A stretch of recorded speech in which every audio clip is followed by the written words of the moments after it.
great. Okay, if you are to win my gold on July the 2nd, what will you use it for? I will probably help my children pay off some debt. Well, that's a new answer. Help children pay off debt. I feel like Richard Dawson. Survey said. I am an old person, so I won't be needing it where I'm going, I hope. Well, I thank you so much for calling. Congratulations to you, Betsy, and good luck. Oh, thank you so much. You're very welcome. You too, folks, can be our next winner. Listen every weekday morning, 6:30 a.m. for the soundbite of the day. We'll play it back later in the day. Be the right number caller. Have my secret password of the day from YouTube, and you win not one but 2 Golden Truth tickets. But you don't have to wait for that, because you can get your Golden Truth ticket today at winapoundofgold.com. We don't know where D.B. Cooper or Cocaine Bear hid their money, but we do know there's a pound of gold in Mike Church's studio, and all you have to do to win is listen for the golden sound of the day. Weekday mornings at 6 a.m. on The Mike Church Show at MikeChurchShow.com and on YouTube at Real KingDude.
Was the year that everything was supposed to go kaput because of the computer clock. Programming error didn't happen. 2000 is the year of the Space Odyssey. And 2000 is the number of Golden Truth tickets we need to sell today. Is that you? Mike Church here, live, asking the question of the day. What in the wide, wide world of sports is going on here? Well, I'll tell you. 2000 starts with 1. So who's going to go first? And continuing stability. Or 10. The Republic will be reorganized into the first or 400th. Galactic Empire.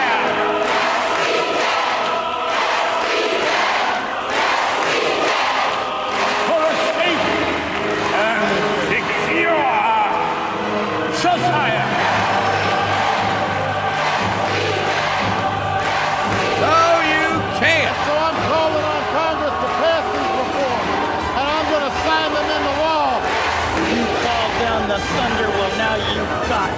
You tell him I'm coming, and hell's coming with me, you hear? Hell's coming with me!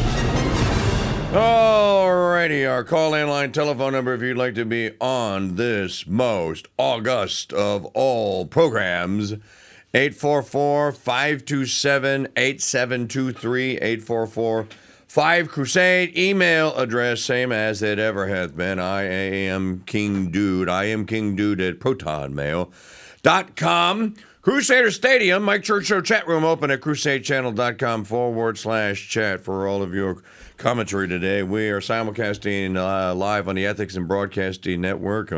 Census Fidelium's YouTube channel, the Restoring the Faith, welcoming all of you YouTube channel.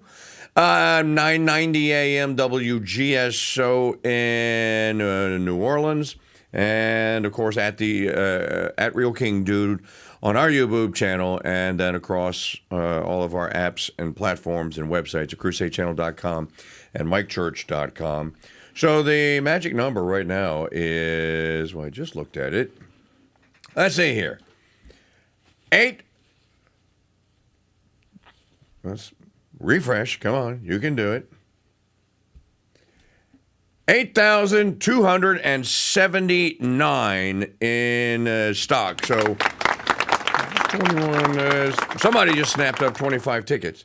So thank you, whoever that was. Can we get it down? Can we get to 2,000 tickets sold by the end of the broadcast today? So we took 100 out for giveaways and promotions and what have you. So we started at 9,900 in the inventory, actually. So that would mean 279. 379 by the end of the broadcast day today. And maybe I'll have to extend it like Jerry Lewis and do a telethon. To get to the number, even better yet, let's get down to 7,500. And then on our way, because men out there that participate in contests like this, treat a contest like this like they treat Christmas, and they do all their shopping on Christmas Eve. So pretend today is Christmas Eve, and if you already have a Golden Truth ticket, it would really be fantastic. And there are 1,300 of you out there that already have a ticket. Imagine if all of you just added just one. Well, now we're talking, we're in the 7,000s of tickets remaining. So that is the task for the day. So I will ask you for that, and thank you very much in advance. Golden, win a pound of gold.com. Okay. Today is the day in American history. There's actually a lot to talk about. The Congress recessed yesterday. Now, I used to be of the opinion, and I still am, that anytime the critters, the Zionist Israeli servants aren't meeting in Mordor on the Potomac, that's a good thing. So I'm actually not upset or perturbed that Johnson looked at them all and went like, you know what? He did Maggie's shirt. He did Maggie's Jesus shirt. Disappointments, all of you. And he said, go home. You all suck. You're all horrible. Go home. So Congress is not in session, but Congress was in session on this day in 1776. And imagine that you are the then young 26-year-old Thomas Jefferson. You're really not sure how you got to the Second Continental Congress as a delegate from the most, shall we say, it was the most erudite of all of the colonies, the Virginia colony, the Old Dominion. As we've talked about 1 billion times on this show, 5 out of the first 7 presidents come from Virginia, including the father of his country, George Washington. So here's a young 26-year-old Jefferson. He did not. He was not a delegate to the First Continental Congress. He was a delegate to the Second Continental Congress, meaning his term began in 1776, because the First Continental Congress began in 1774. And he didn't have any pedigree. He didn't have any accomplishments. He had been elected to the Virginia House of Burgesses. He was hanging around with the right people, Richard Henry Lee, George Mason. He was a student of George Wythes, who was the professor emeritus of law at William and Mary. He was, of course, an acquaintance of George Washington. He knew Patrick Henry, but he didn't like him. So him and Henry didn't like Jefferson either. So here's this young Thomas Jefferson, and he's written this document that's going to live far beyond him. And he has 81 charges that he's leveled at the British Parliament and the King. And he has to sit there all day, July 2nd. They started at 9 a.m. They didn't finish until like 7 p.m. He has to sit there all day, July 2nd, listening to all the other 55 or 53 delegates to the Continental Congress rip his work to shreds, word by word. And so that was what was going on in the Continental Congress today. They would take the 81 charges and they would reduce them down to the final draft would have 36 charges against the king in it and the parliament, and you know the rest, and they'll vote on it on July the 4th. And then we on Tuesday's show, we covered Lied on the Table, and we covered the actual copies and printing of the Declaration. But just think about today, 2 days hence, as the author will say, 2 days hence will be the 250th anniversary of the signing, unanimous passage of the Declaration of Independence. 50 years to the day after the Declaration is signed on July 4, 1776, Thomas Jefferson, the aforementioned Thomas Jefferson, and John Adams will both die on the same day. Adams's last words were, "Thomas Jefferson still lives." That was the last thing Adams said. Thomas Jefferson still lives. Beautifully portrayed in my movie, The Road to Independence by Jay Thomas, and belting that line out. That's the last thing that Adams said. We don't know what the last thing Jefferson said was, because he was pretty much he pretty much died alone. He had his valet was there. They say that that one of the slave girls or whatever may have been present. We don't. You'll never know, because it wasn't recorded if it was. Imagine that then you're the heirs of Thomas Jefferson, and there's only two that have survived that 50 years. One of them has married a Randolph, so there's no carrying forth the Jefferson name, and the other one is barren and has no children. So there are no Jeffersons alive today that I know of, unless they come in. Now, if there's a Randolph, then it's a possibility that it could be one of Thomas Jefferson's great-great-grandsons or daughters, 8 generations or 8 generations removed. But there are no Jeffersons, just like there's no Washingtons.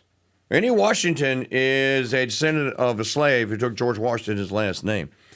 So the Founding Fathers didn't even pass on to their progeny.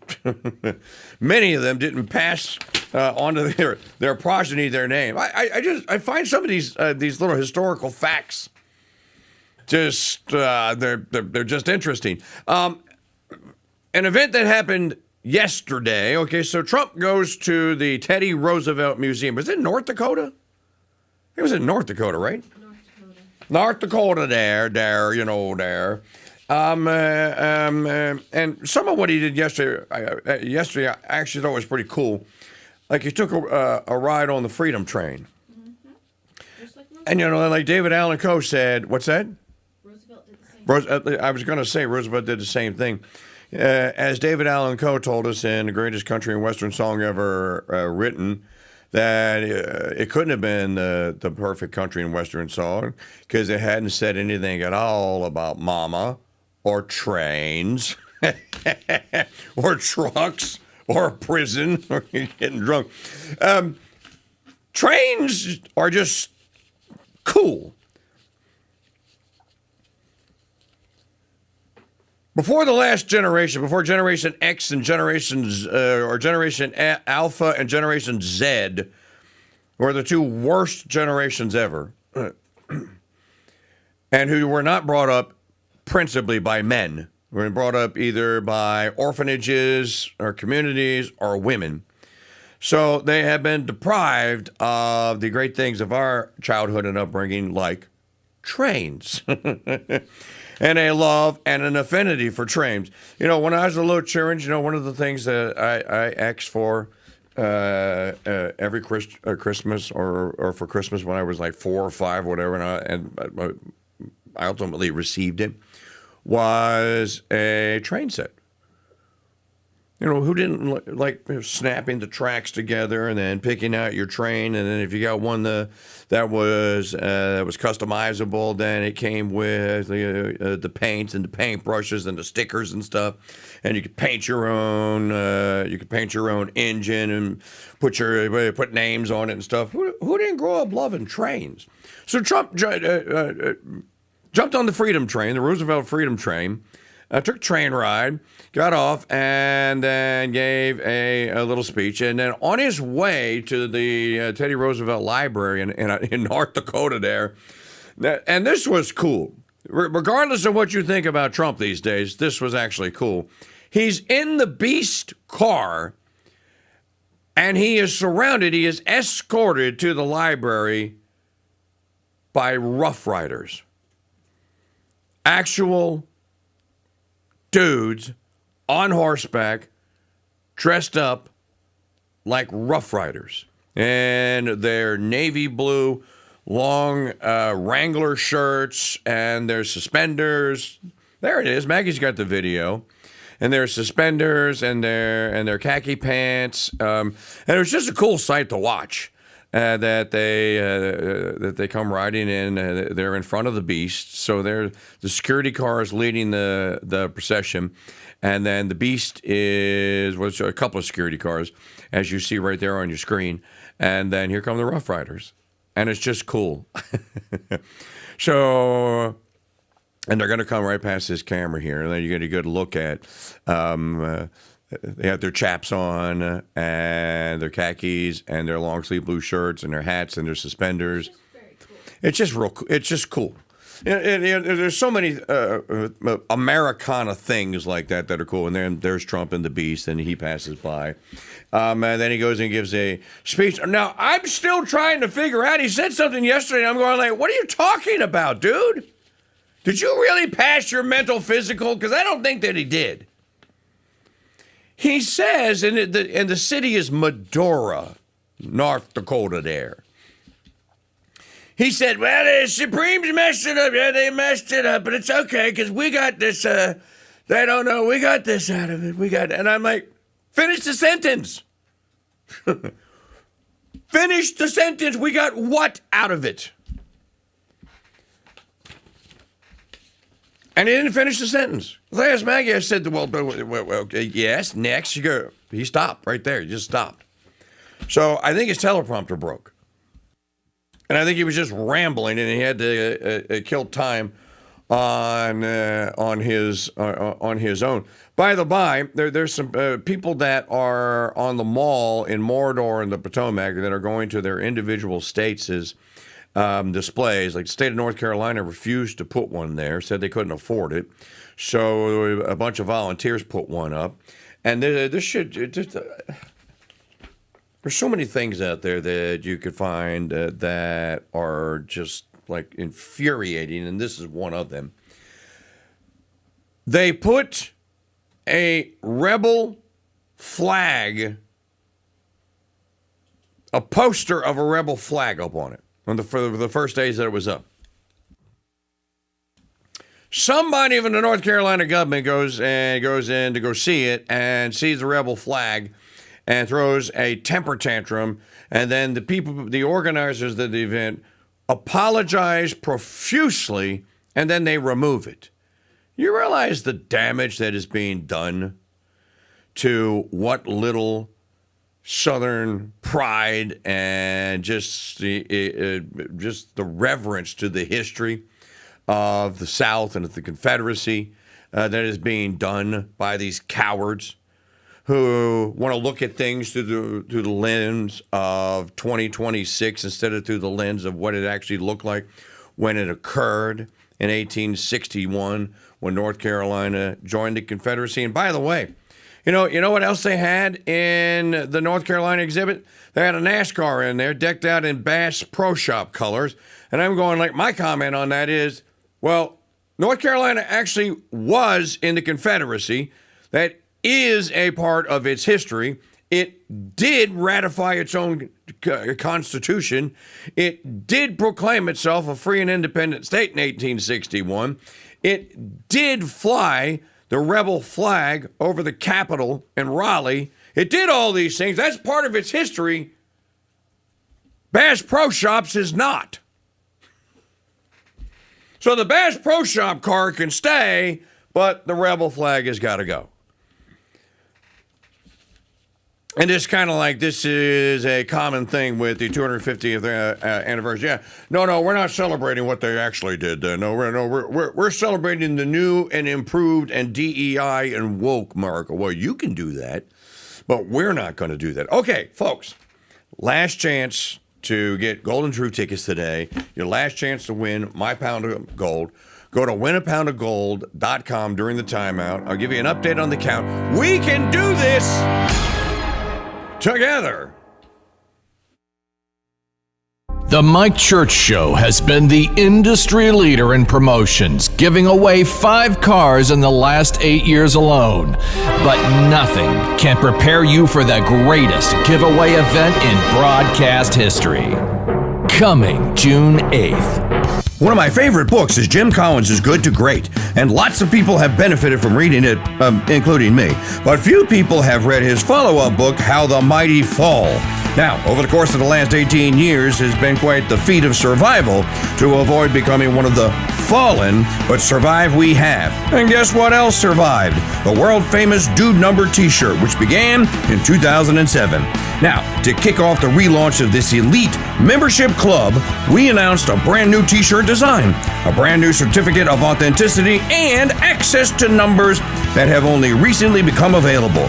Here's Jim to tell you how to secure that Dude Number that's unique and special to you. Just head to mikechurch.com/dude for all things Dude Number, including purchasing your 2026 version of the world-famous Dude Number t-shirt. That's mikechurch.com/dude and join America's morning show, The Mike Church Show, and the Red, White, and Dude Nation's elite membership club. That's mikechurch.com/dude. I think I'll go to sleep and dream about piles of gold getting bigger and bigger and bigger.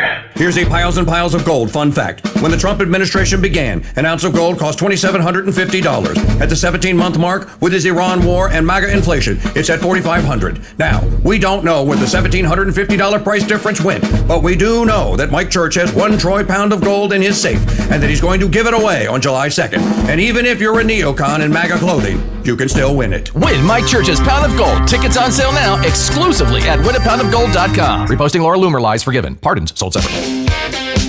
In 1983, ZZ Top made the song and it was true from the time that song came out till around 2010, when girls stopped going crazy over a sharp-dressed man because men stopped dressing sharply. Cargo shorts, flip-flops, and tank tops became all the rage for men's public casual wear, to say nothing of how they dressed for mass. Well, as my listeners and viewers know, there's hardly anything more important to me than being a sharp-dressed man. And to help you become one, I'm introducing the official necktie of the Mike Church Show, Proselytize, whose designs are not only striking, they're 100% Catholic. You will look fantastic and like a sharp-dressed Catholic man in your Proselytize neckties. Available now in the Mike Church Show haberdashery at shop.mikechurch.com. Shop for ties, caps, t-shirts, and much more in the Mike Church Show haberdashery at shop.mikechurch.com. All right, let's go to the Golden Truth Ticket Hotline and see who we have here. Caller number 4. Who is this caller number 4? Good afternoon, Mr. Mike. This is Phil, your displaced Cajun brother. Philip Thoreau. Philip, what will you do with that big pile of shimmering 24-karat gold coins if you win it? I was thinking about swimming through it like Scrooge McDuck, but...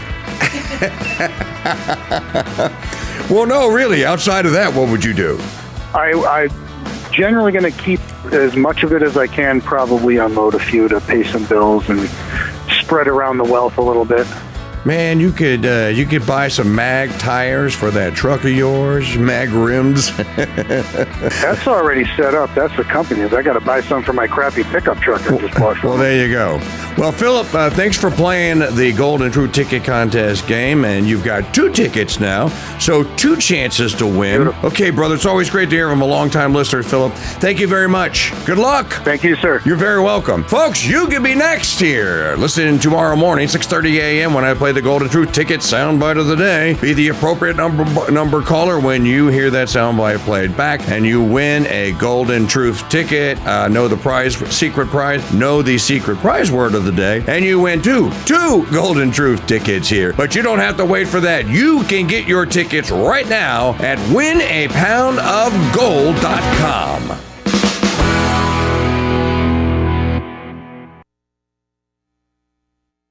The Mike Church Show has some Princess Bride themed advice for the MAGA cons now running the Trump administration. Aha, you fool! You fell victim to one of the classic blunders. The most famous is never get involved in a land war in Asia. The Mike Church Show, a daily beacon of chivalry and peace. On the Red, White, and Dude Nation.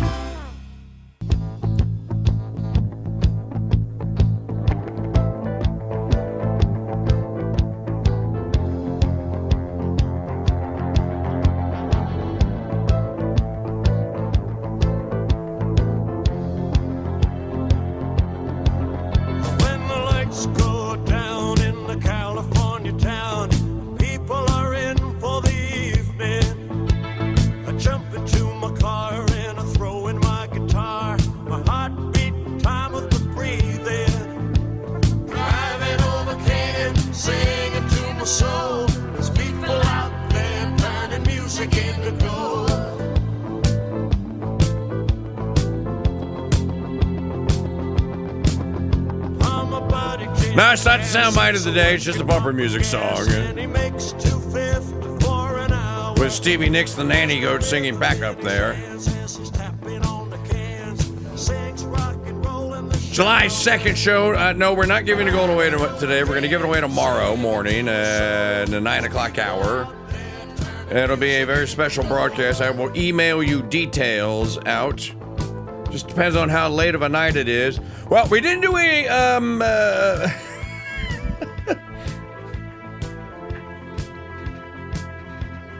I think my screen must be broken here. There's no way that's, it's not, there's no way that's correct. So, we didn't move the needle at all in the last segment. I was only able to con and to guilt trip 6 tickets to the total. So the remaining is not 8,000, it's 8,273. But I did want to point out, and I did want to say, and to thank longtime listener Bob Niedert. Interesting kind of little story here. Mr. Niedert doesn't like the internet, and he doesn't trust the banks. So he has been paying for his Founders Pass membership by check. Like since forever. So he always sends checks. So I got a letter from Bob, second week in June or so, and it was a check. And he said, Mike, please, Mike and Maggie, please give me 2 Golden Truth tickets. It's all I can afford this month. Thank you very much. And, of course, we did so. And then a couple of days ago, Mr. Nieder wrote me again, and he said, he goes, okay, I can do 2 more. So he asked me to reset his password, so I did, and he went and did 2 more. And he just emailed me this morning. He goes, Mike, thank you for resetting the password. I picked up an additional 4 tickets, so now I got 6 total. Now, if Bob Nieder, the check guy, who I think is probably a retiree, can find $200 today to go to winapoundofgold.com and to make this the greatest, most smashingest promotional success in the history of the Crusade Channel, Ethics and Broadcasting Network, and Mike Church Show, If Bob Nieder can find $200, you know, I got guilt tripped into doing something once. Maggie and I went on a rosary on a Eucharistic procession pilgrimage for the May crowning of Our Lady during the Corona Doom. So we went to St. Jane de Chantal Church, and it was a Saturday morning, and we did the procession around before Father Charles. What's his? Dussoy. I wanted to say Giuseppe. And then we went back in front of we weren't allowed to go in the Knights of Columbus Hall because of the Corona Doom. So we were outside the Knights of Columbus building there in Abita Springs. And there came the part where, they had a little altar set up there, and Father Charles did a benediction basically. We did the whole service and the O salutaris hostia.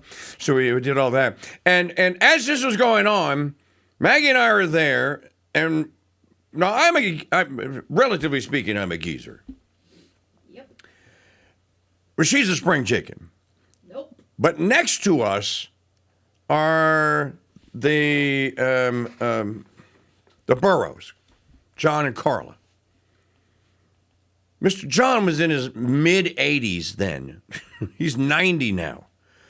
And we're in a parking lot with black asphalt pavement. It's not concrete, it's pavement. So, you know, it's kind of rough. And there were people that were, when you do the benediction, that weren't kneeling. They were standing because they didn't want to get their knees all messed up. or they didn't want the pain on their knees. When I looked over, and there was that 80-some-odd-year-old woman and that 85-year-old man on their knees on pavement, and it just shamed me because I was standing. It just shamed me. And I'm like, if that old man can do it, I can do it. And he stayed kneeling for the entirety of the benediction rite, which takes, I guess that one took like 10 minutes or so. Then there was the saying of the rosary afterwards, and he didn't move. And so I sat there, and by the end, you know, your legs start shaking. You're in so much pain. So my point is that I was guilt tripped into the kneel. I would have done it anyway, but there was no way I was going to let that old man out kneel me.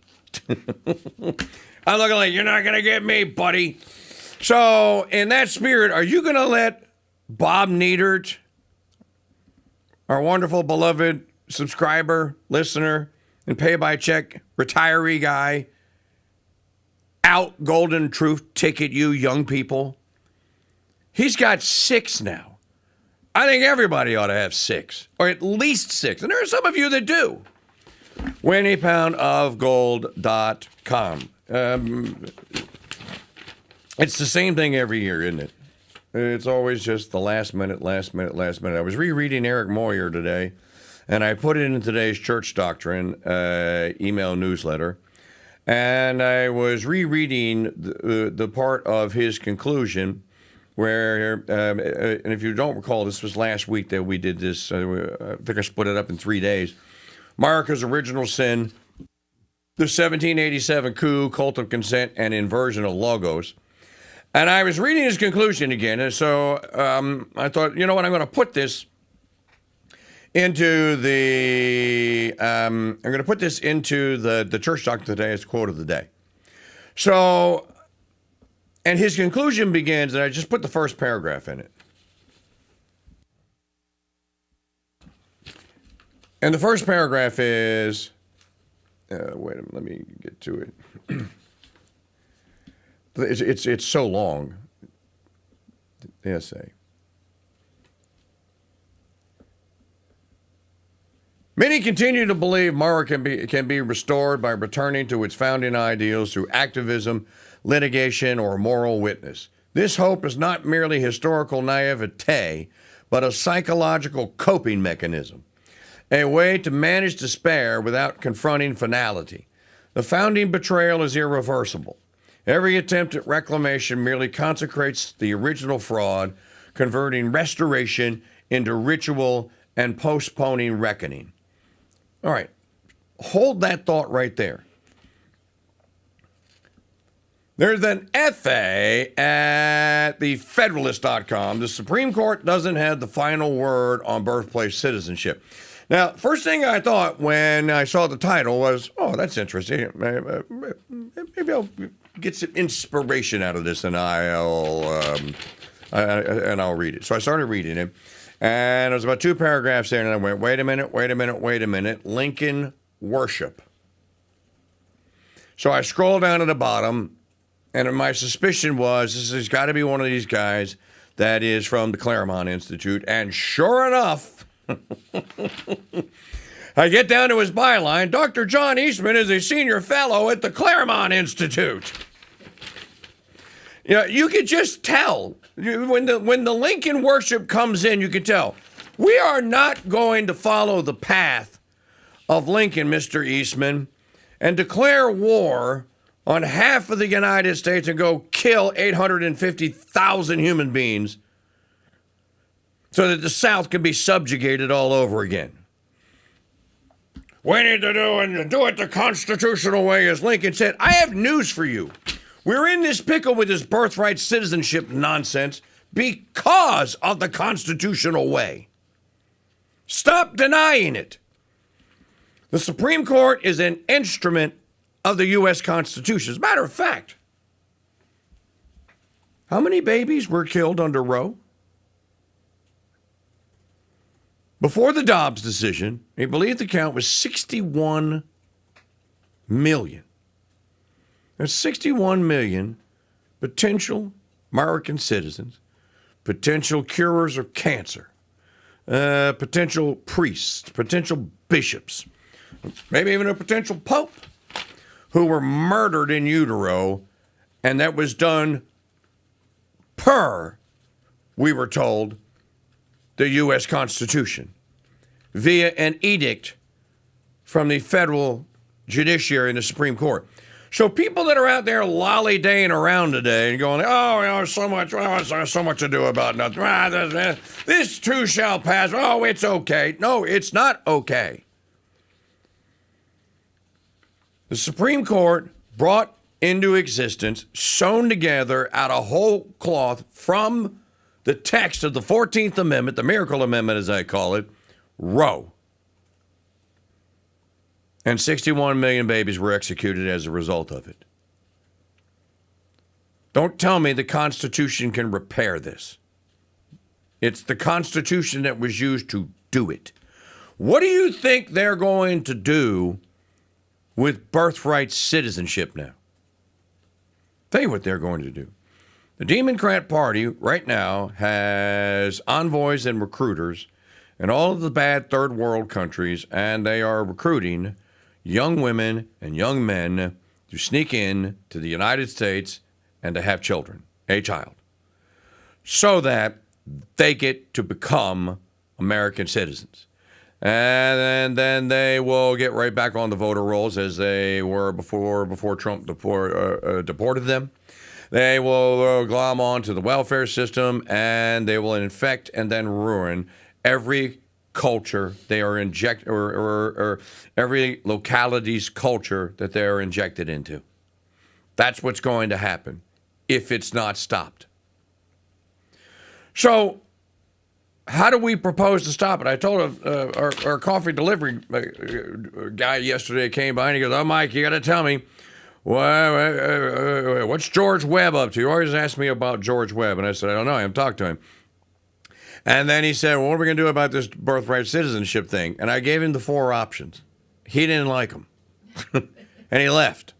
He just kind of gave me the talk to the hand. He was so just beside himself. And he just rolled out. I was genuinely surprised.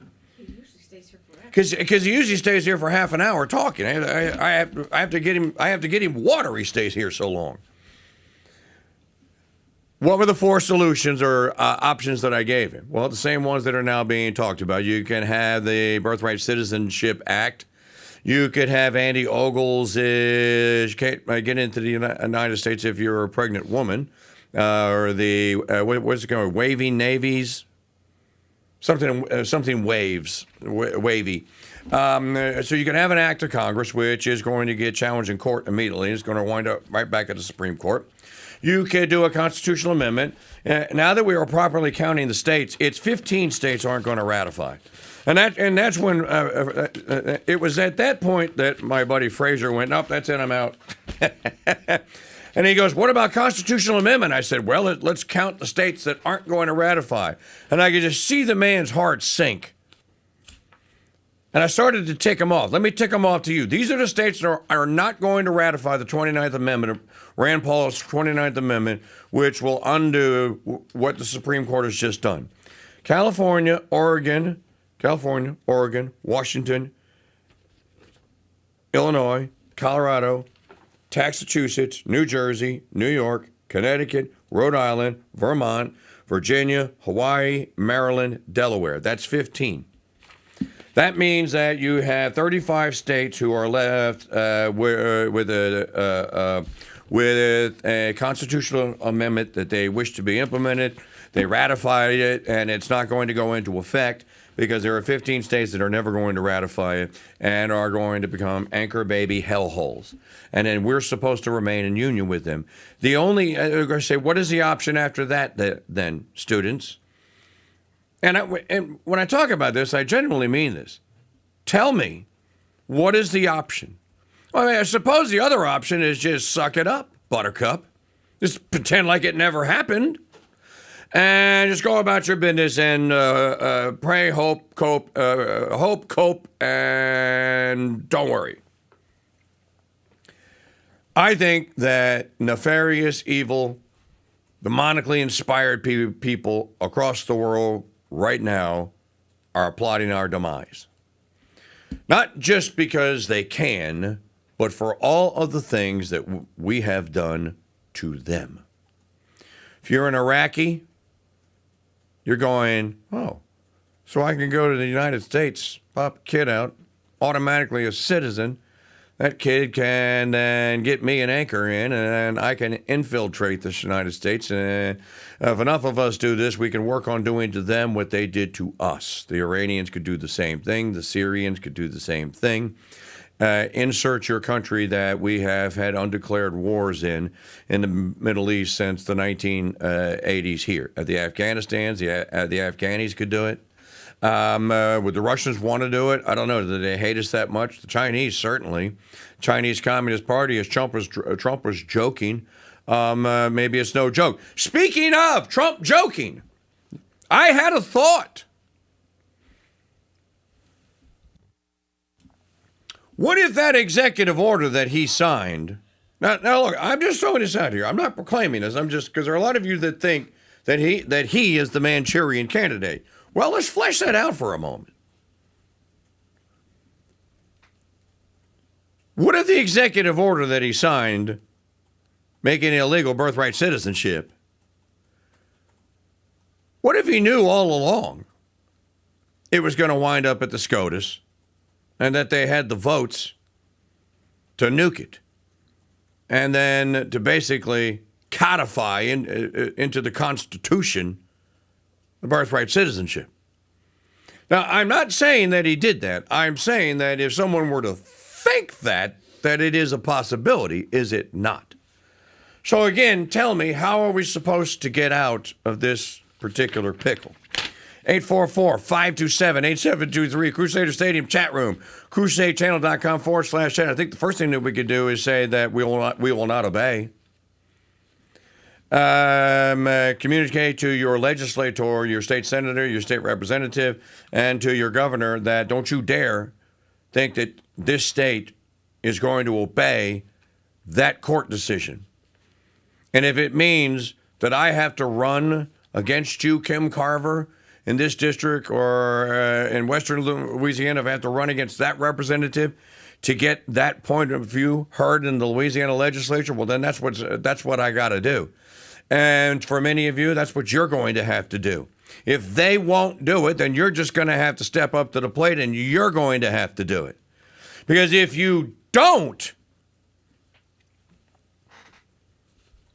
what will your children and your grandchildren think about you if the unthinkable happens? It's a very real pickle that we're in here. Maybe there's a shock factor that is out there and people, it hasn't sunk in yet of just the dastardly nature of what they have done. I don't know how to communicate it more forcibly. Here, so let's do this. Okay. 2026 Golden Truth tickets. What is this? This is a troy pound of silver. This is the second place prize. You can't win it if you don't have a ticket. So if you don't have a ticket, I implore you, for the sake of all things live broadcasting and unpodcast EEE and stuff, go get one right now at winapoundofgold.com. So I'm asking everyone out there that does have a ticket, if you're listening, double your ticket holding. If it's just one, make it two. If everyone does that, then we are now talking, well, there's only 7,500 tickets remaining. Now, if you don't go and do this, this is where Maggie is going to put me. In the doghouse with buckshot. I had a friend call me yesterday and said, dude, I'm going to buy some tickets. Just, I feel so terrible for you. It sounds like the end is near. You can't go off the air. And I said, well, I said, we're not going to go off the air. Sure. Maggie's going like, sure. You don't have a house, yeah. Well, we're not going to go off the air. We just may not be able to provide and do the services that we're currently providing. We certainly won't be able to continue looking to recruit someone else that we can pay to come in here and learn the art of live broadcasting. I said, that's the biggest disappointment, that there is no possibility that that's going to happen. And all I can do is preach to you guys every morning. Today's my last chance. Is today the day that you go and you really go, all right, KingDude, we're going to pull you and Steve Cunningham and Census Fidelium through this, and we're going to go and buy. I made an offer on the YouBoob channel. I said, somebody's out there sitting on 20 grand and 501c3 money that you're going to give away this year anyway. Why don't you give it to us? And I tell you what, I'll make you a deal. You go buy 400 tickets, and I will bonus you 10% of that. I'll bonus you 40 tickets. Now you got 440. You realize that at that point, that would mean that person, and if they paid it forward, that would be even more fantastic, that person would have about 1/5 of all the available tickets that are going to go into that hopper, and that great of a chance to win the gold tomorrow. So winapoundofgold.com. So I'm reading this piece that started all this at the Federalist, and then I wanted to cover this. This guy goes by the name Jefferson Davis on X, and he goes, y'all are all missing what's happening here with the 14th Amendment. First of all, and I'm going to tell you this, the 14th Amendment was never ratified. Forrest McDonald proved this in 1991 with an essay. If you're a Founders Pass Dude Nation member, it's on my site at mikechurch.com. And it was called the Unconstitutionality of the Ratification of the 14th Amendment. So Jefferson Davis is the dude on Twitter who says, the 14th Amendment looks complicated only if you ignore the timeline and treat it as some timeless statement of universal principle. Once you line up the events in order, the story is straightforward.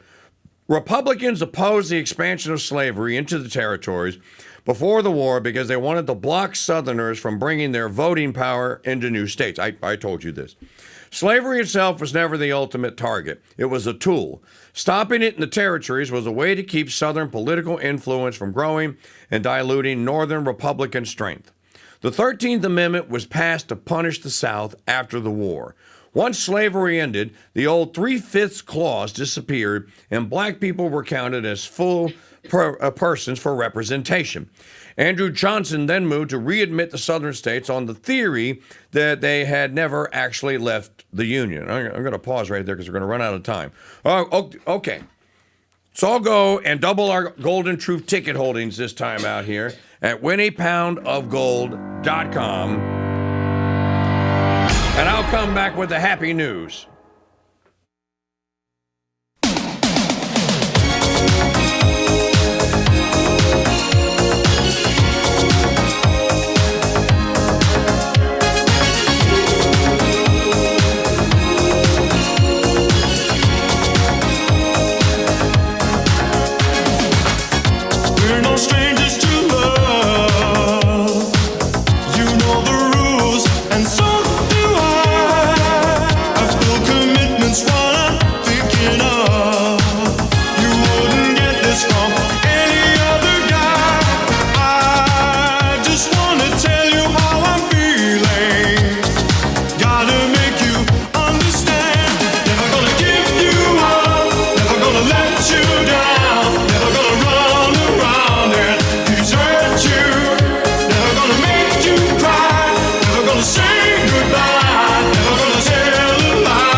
tell me you're too blind to see. Never gonna give you up, never gonna let you down, never gonna run around and desert you, never gonna make you cry, never gonna say goodbye, never gonna tell a lie and hurt you, never gonna give you up, never gonna let you down, never gonna run around and desert you. The Crusade Channel, talk radio the way it should be. Broadcasting live from Madisonville, Louisiana, and streaming 24/7 at crusadechannel.com. When you hear the noon bells tolling, it's time for Angelus, brought to you by the Crusade Channel. Membership has its privileges. American Express was right back in the 1970s.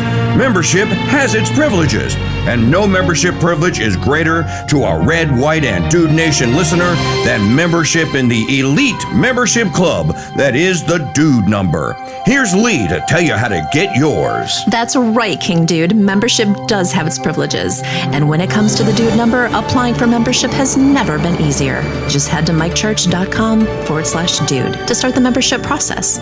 Your unique and one-of-a-kind membership and all the privileges that come with it awaits you. As a member, you'll enjoy private chat groups, VIP privileges to all Mike Church show events, early access to new Dude-geared store items, and of course, your unique Dude Number. Dude 1210 reporting all quiet on the Eastern Front. This is Mike's favorite punching bag, Dude number 13. Hi, this is Steve. My Dude number is 2112. Dude number 2004, proud member of the Red, White, and Dude Nation reporting for duty. Become a part of something bigger than any talk show there is and apply for your Dude Number today at mikechurch.com/dude. Membership has its privileges. I think I'll go to sleep and dream about piles of gold getting bigger and bigger and bigger. Here's a piles and piles of gold fun fact. The first gold rush wasn't in California or in Alaska. It was in Dahlonega, Georgia in 1829 and lasted until the last gold mine closed around 1910. Now, some people say that there's still gold in them there Georgia hills. We don't know about that, but we do know that Mike Church has 1 troy pound of gold in his safe, and he's going to give it away to one of you on July 2nd. Win Mike Church's Pound of Gold. Tickets on sale now exclusively at winapoundofgold.com. Vacation sold separately. Hi, folks. It's Mike Church, founder of Founding Father Films, asking you to learn the true stories of America's founding by purchasing my movie, The Road to Independence, the movie. The Road to Independence tells the exciting story of the Founding Fathers' struggle to declare independence. Binding on themselves and their posterity for their common defense against their enemies, for the security of their liberties and properties, the safety of their persons and families, and their mutual and general welfare. This animated movie comes complete with collector's booklets, DTS surround sound, and are packed with hours of bonus features.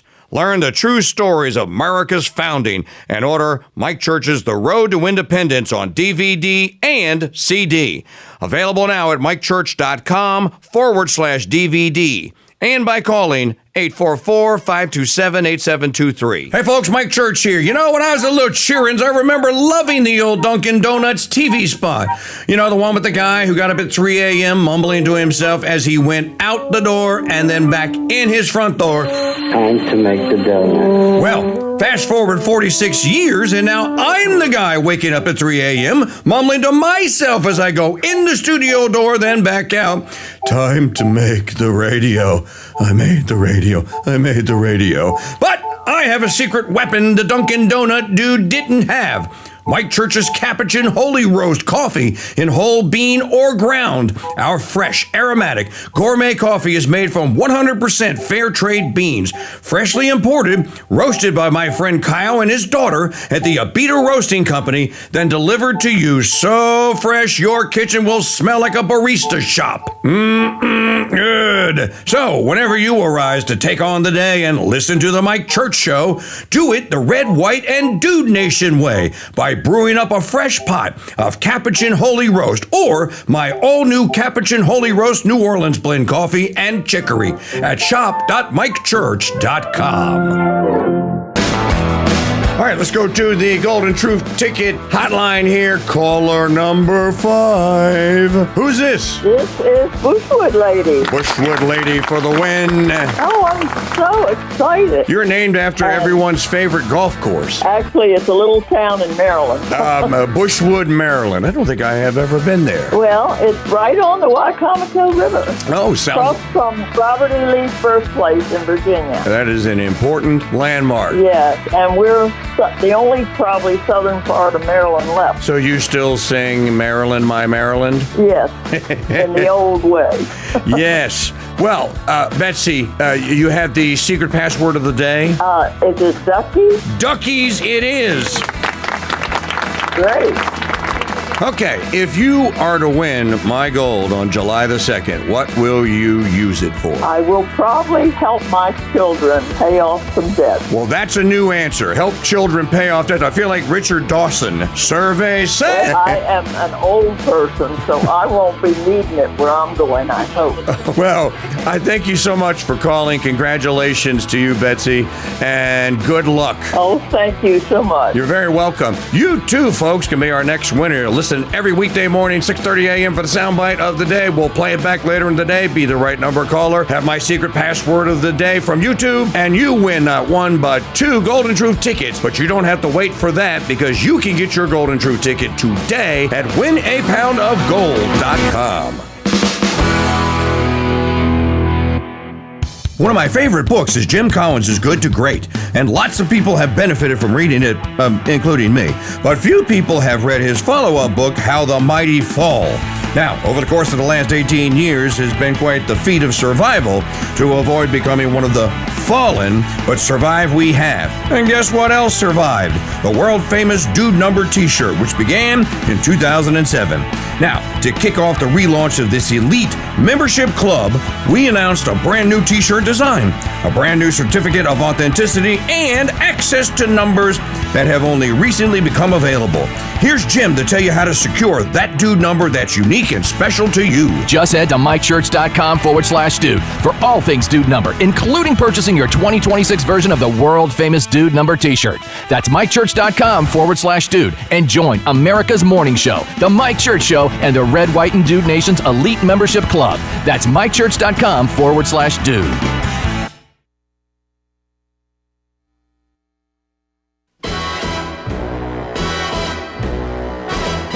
You want your favorite talk show shaken. You look pale, Mr. Bond. I hope I didn't frighten you. I see, I've always been a nervous passenger. Not stirred. Some men just don't like to be driven.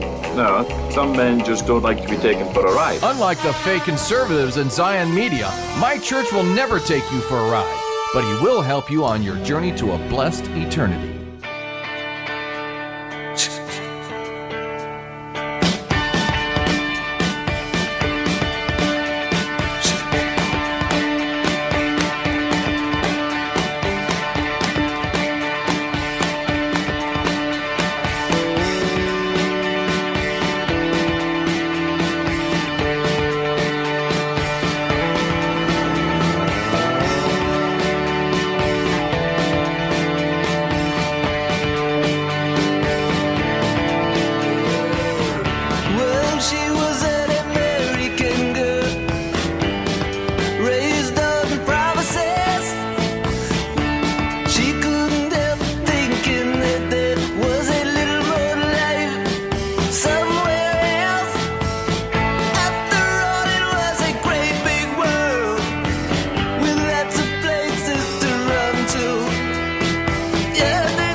How you doing?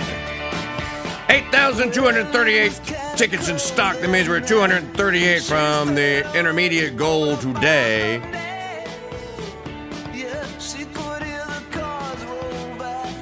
Getting down to 8,000 tickets in stock by the end of the broadcast today. So you got to go to winapoundofgold.com. Go right now. Check your email if you want a discount There are discounts available. There are some coupons, coupon codes that are left. Especially if you're going to pony up and buy like 100 tickets, then you can get a 25% discount code. 50 tickets, a 20% discount code. 25 tickets, a 15% discount code. 10 tickets, a 10%. And any ticket above 2, a 5%. But you got to go and check your email because the code is in the email. And then just click the link that's in the email. Take you right to that page, and then you'll have the code right in front of you. And bammo, we're on our way to wiping out 238 tickets sold this hour at winapoundofgold.com. So what is the gold price today? I think I have the page open somewhere. So many.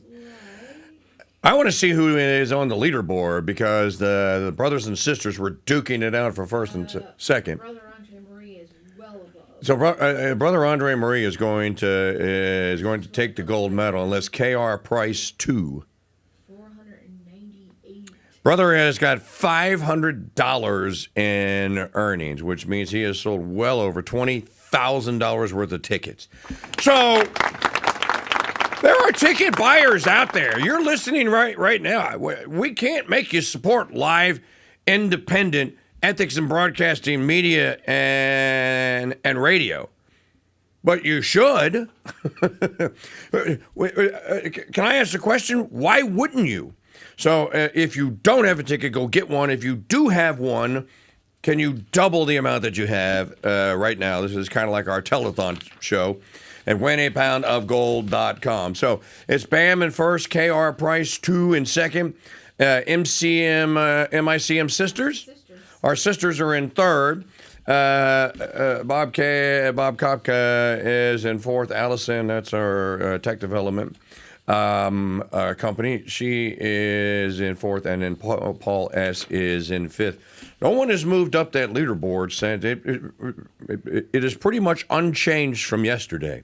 So if you need Bam's code so you can get Bam some credit, look him up on Signal or X or whatever. You could probably get his link there. Same deal with the sisters. I'm pretty sure they have a Facebook page, don't they?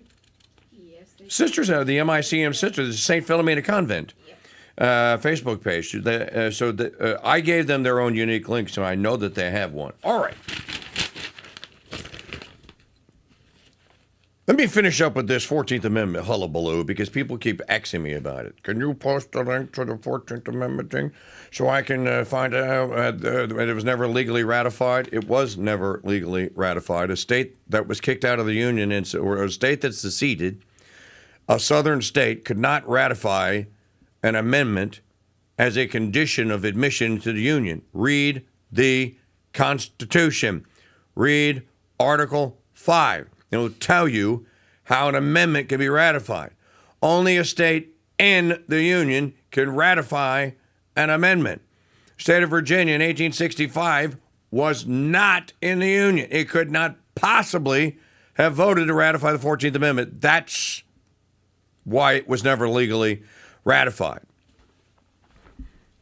And then then Andrew Johnson counted the southern states as in the Union, but said as a condition of rejoining the Union, they had to ratify the 13th and then the 14th. So Jefferson Davis on X says, Republicans suddenly face the prospect of a restored South with increased congressional power fueled by the very population they had just freed. See, what happened is, when Congress forced the southern states, the Confederate states, back into Lincoln's Union, this Hades-forsaken union of ours, the 3/5 clause got nuked. What's the 3/5 clause? The 3/5 clause is in the original text of the Constitution, and it said that blacks as slaves were only counted as 3/5 of citizens. Now, the reason they did this in the Philadelphia Convention was precisely because the northern states in the convention that did not have slavery did not want slaves being counted in congressional apportionment. So in other words, you're going to have one representative for every 30,000 people. Well, if you count the slaves, well, then the South would have had dozens and dozens more members of Congress. And the North there would have been politically less powerful. So that's why the 3/5 clause was in. When the 13th Amendment is ratified, well, now every slave that has now been basically emancipated gets counted in the census. Does everyone understand this? That means even though the southern states lost hundreds of thousands of young men in Lincoln's War of Northern Aggression, there were significantly more slaves, male and female, that were going to be counted in the census. So this was going to be a political disaster for the Republican northern states that had to do something about it. Solution, 14th Amendment. Black citizenship was never the driving concern, Jefferson Davis says on X.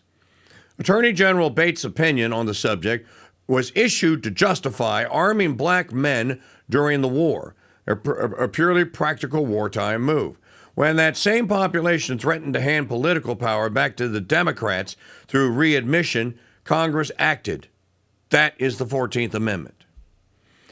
When the 14th Amendment did not fully secure the political advantage Republicans sought, they moved on to the 15th.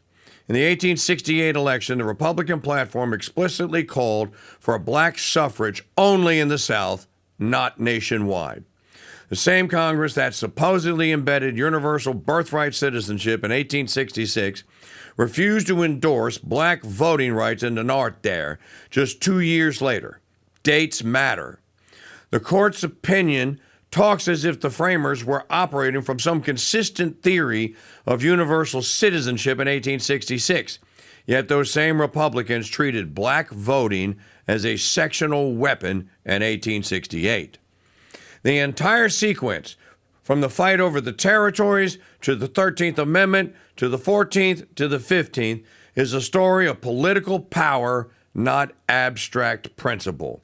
Once you stop looking for a grand philosophy and simply follow what the Republicans actually did at each step to protect and expand their own position, the confusion disappears. And now you can all sit around and pretend you are legal experts by debating the meaning of a clause that wasn't even legally ratified, but that is a post for another day, staff of Jefferson Davis. So you see, first you had the war. Then when the war's concluded at Appomattox, in the same year, then you get the 13th Amendment shoved down the Confederate states' throats. And then after the 13th Amendment, then you get the 14th Amendment, and then you get the 15th. And the 15th is not very well known. The 15th Amendment basically says the right of citizens of the United States to vote shall not be denied or abridged by the United States or by any state on account of race, color, or previous condition of servitude. In other words, slaves can vote. That's what that means. So he's right. When you're piecing the timeline together, when you go through the timeline, you wind up, you look at the whole thing as a whole, and you can see that it was, just as he says, it was a plot and a plan that was well executed to maintain political power for the most historians call them, the good historians call them the radical Republicans of the North there. And these are the cranks, the same ones that everyone is running around quoting in their discussions about the 14th Amendment. No, Bingham said this. No, Jacob Howard said this. Those were the radical Republicans. So people are operating from the point of view that this was purely the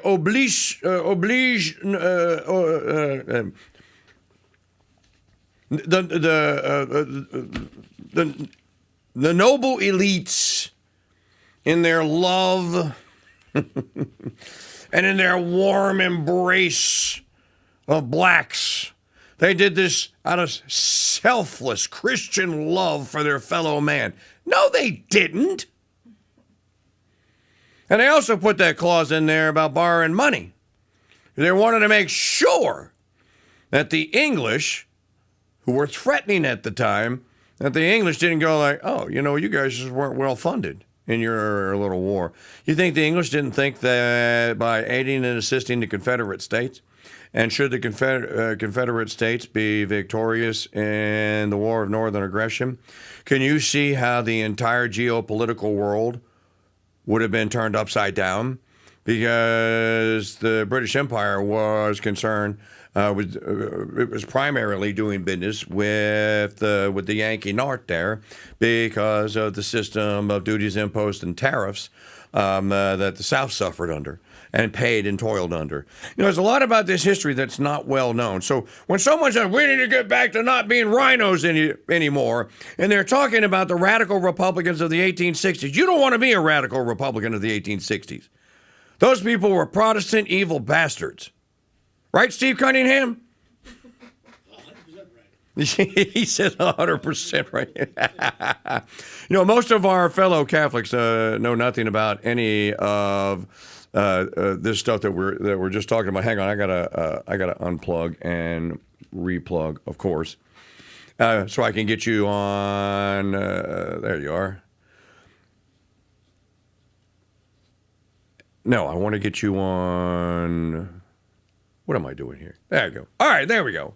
And then there I am there. Right, Steve Cunningham? 100%, yes. Who were burning at the stake again? But yes. That whole thing when you mentioned, that was eye-opening. When where did I first hear that? Was it one of the Kennedy brothers, I think, wrote about it, and that it was Reconstruction. I think the latest book they just came out with, and I was like, what? And his brother wrote one on, was it Lincoln's Marxist? I was like, what? What is this about? And, are you talking about the ratification of the 14th Amendment, or you're just talking about the plot that they unleashed and they followed? Yeah, no, the group in general, the German Marxists in general that led to that, and then what was it? What was his name? He wrote. There's a guy who wrote in 1957 U.S. News and World Report. I haven't seen. You know what I'm talking about? I do, because J. Arthur Bloom mentioned that article. Remember, when Arthur was on last week, he mentioned that article. And I'm trying. David Lawrence. Was it who? David Lawrence? David Lawrence? I don't know. Maggie, our crack research associate over there will find it if it's out there to be found. But this is a great time to be talking about this, because this is actually in the 250 years of American history. Most people don't know any of this. They certainly don't know that the 14th Miracle Amendment was never ratified. They don't know that as a condition of readmission into the Union, which they did not seek, they didn't seek it, they didn't desire it. It's interesting. Marshall DeRosa points this out in one of his books, and so does Thomas DiLorenzo in some of his columns. When the Southern states seceded in South Carolina's the first, your state, December 1860. South Carolina goes first. We're done. You won't meet with our delegates because Seward wouldn't meet with the South Carolina delegates. Screw you. Screw you guys, I'm going home. And they just went, yep, we're gone. When the other states meet, how do they all secede? In conventions. In the exact manner that they ratified the Constitution, which is in conventions of the states. They had conventions and they unratified. Now, anyone that says that this is illegal is a crank and is a moron. Because if you had the power to convene a convention and you're not in the Union in 1788 and debate ratification and then ratify basically a giant treaty, which is what the Constitution is, a compact. If you had the power, the sovereign power to ratify, and you obviously have the sovereign power to unratify. Anyone that has the power to enter into an agreement has the power to leave it, especially if there's a material breach. And in this case, there was a material breach. And the SCOTUS decision the other day is a massive material breach. You're not going to have a Republican form of government any longer. You're going to have a form of government that's going to be determined by how many illegal alien criminal trespassers can sneak into your state, pop a kid out, and claim and claim citizenship and residence, and then bring with them all of their political espionage and or cultural and political espionage. People aren't looking at this correctly. This is like this date is as big as the date that set it in motion, July 4th, 1776. I bet you'll be the only one in talk radio that's even bringing this angle up, because you're looking at, hey, what can states do? Give solutions. Okay, state could say, you know what, we're not doing that anymore. Bye-bye. Or you can bring this back to the states, because the states used to handle. That was the original intent. The states would handle this, and they could kick out whoever they want. They want to make English the language of the state. They can do that tomorrow. Yep. And that would make it very uncomfortable for anybody to come in after that. They want to do X, Y, Z. It's kind of like the rest of the group, the rest of the SCOTUS things. They were so schizophrenic. I mean, they went after Hawaii. So they incorporated 2A again. They attacked state rights, but they didn't do it for the election for the write-in. So they were like, no state rights, back to state rights. They were all over the place.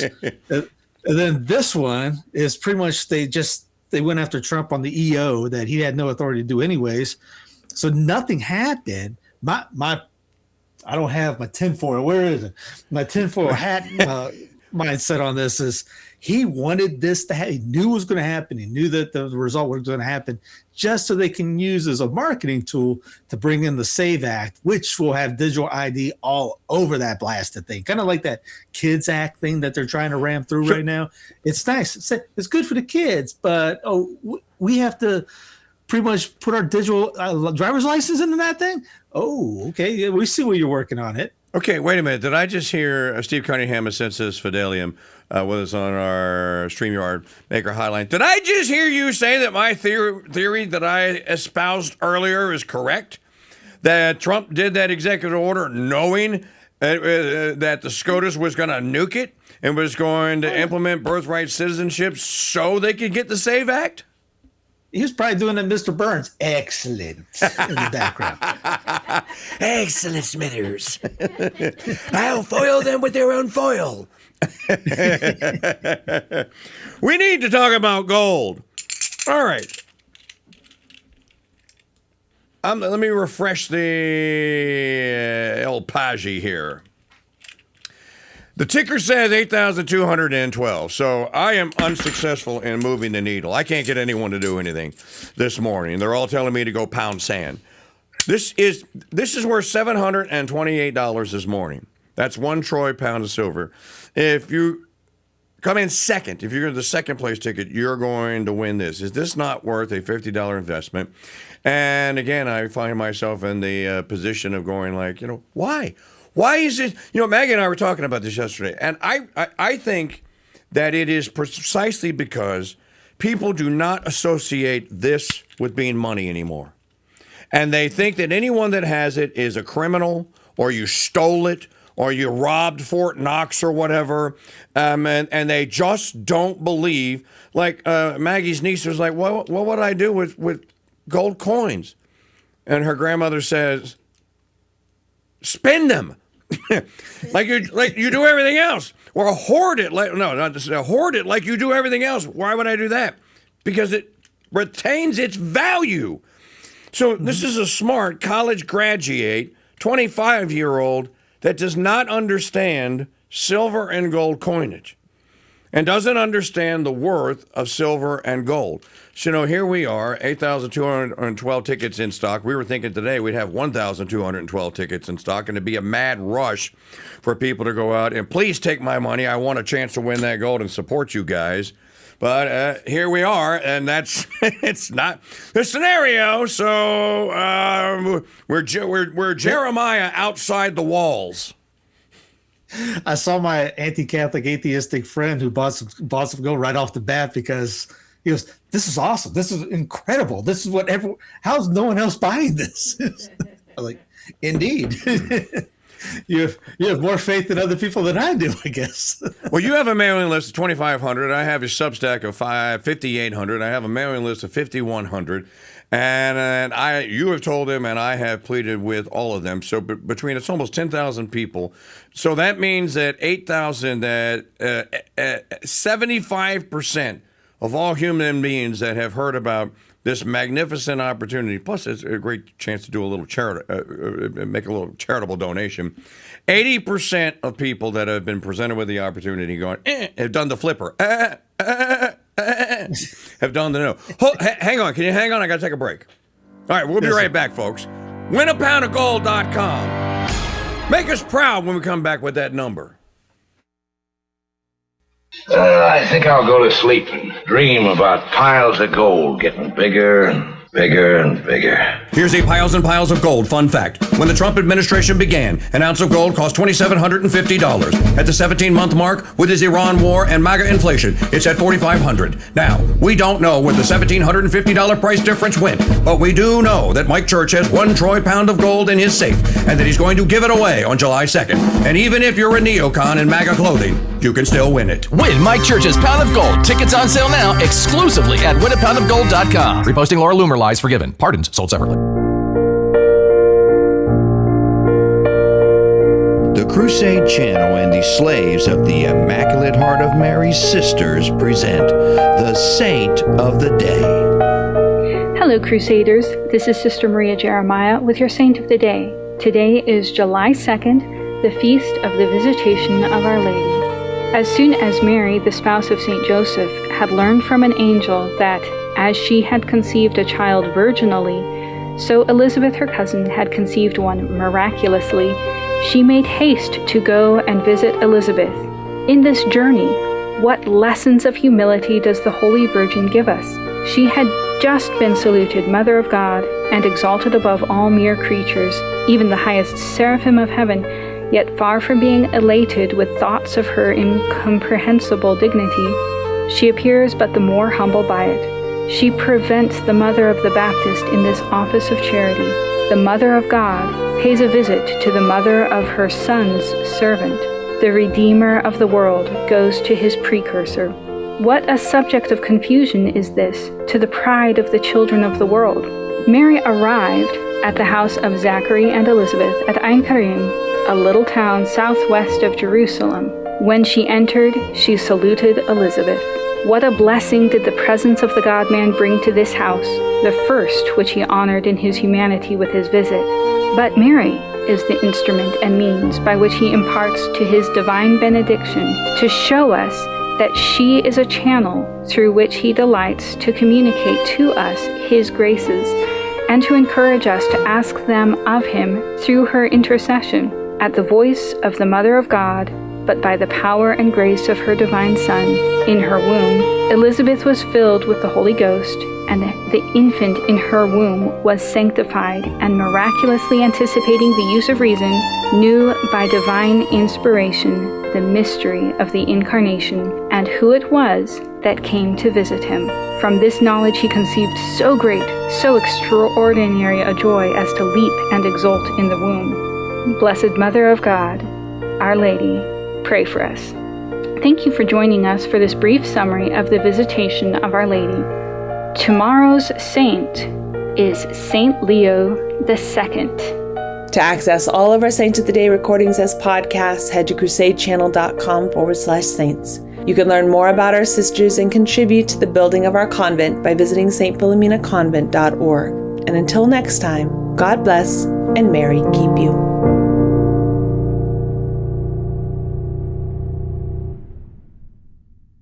Do you want to save money on your next flight? Then pick up the phone and call. That's right, call. Because the best prices are not online. They're with SmartFares. See, SmartFares has special deals with the airlines. When they have unsold seats, they use SmartFares to fill them. So you get airline tickets at crazy low prices. They have access to great prices and discounts at over 500 different airlines. Plus 300,000 hotels and rental car companies. Their prices are too low to publish online. With the extra money you'll save. You can book another trip or treat yourself to dinner or shopping. So stop searching all of those travel sites to find the lowest price on your next flight. Let one of our SmartFares expert travel agents find the best price for you. Call SmartFares today and get ready to see the world with a fat wallet. 800-313-7757. 800-313-7757. 800-313-7757. That's 800-313-7757. We don't know where the Ark of the Covenant is, but we do know that Mike Church will give you a chance to win his pound of gold.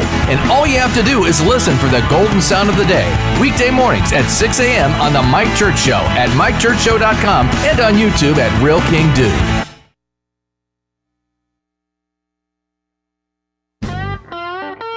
The research department of The Mike Church Show has learned that most people listen to this show because you want your truth neat, straight up, and never watered down. Hey, look, mister. We save hard drinks in here for men who want to get drunk fast, and we don't need any characters around to give the joint atmosphere. Is that clear? And the best part about taking in 100 proof truth is you can drive at the same time. And you'll never get a hangover.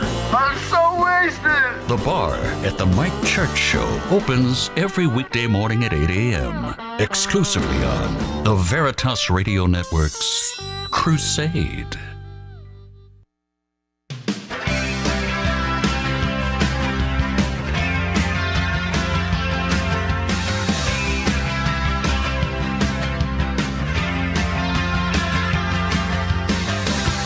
Moving forwards, using all my breath. Making love to you was never second best. I saw the world crashing all around your face. Never really knowing it was always mesh and lace. I'll stop the world and melt with you. You've seen the difference and it's getting better all the time. There's nothing you and I won't do. I'll stop the world and melt with you. Dream of better lives, the kind which never hates. Trapped in a state of imaginary grace. I made a building. Radio equivalent of the last blockbuster movie rental store. Mike Church Show stands in defiance of the demonic world of digital streaming boredom and podcasts. We do it the old-fashioned way. We do it live. Here on the Ethics and Broadcasting Network, which is pleading, begging, and asking for all of your support today. Go to winapoundofgold.com and buy a chance to win my pound of gold or my pound of silver. Real silver, Eddie. Yep, nothing but the best, Clark. Real silver. Yeah, it always tastes fine just without the silver metal in it. That's real silver right there. Somebody is going to win. These are the actual coins that I'm going to send, and I'm going to put into a little coin holder, and that I'm actually going to mail to one of you. 12 of those. These I got from the Northwest. Where do you get your silver from? I got these from the Northwest Territory Mint.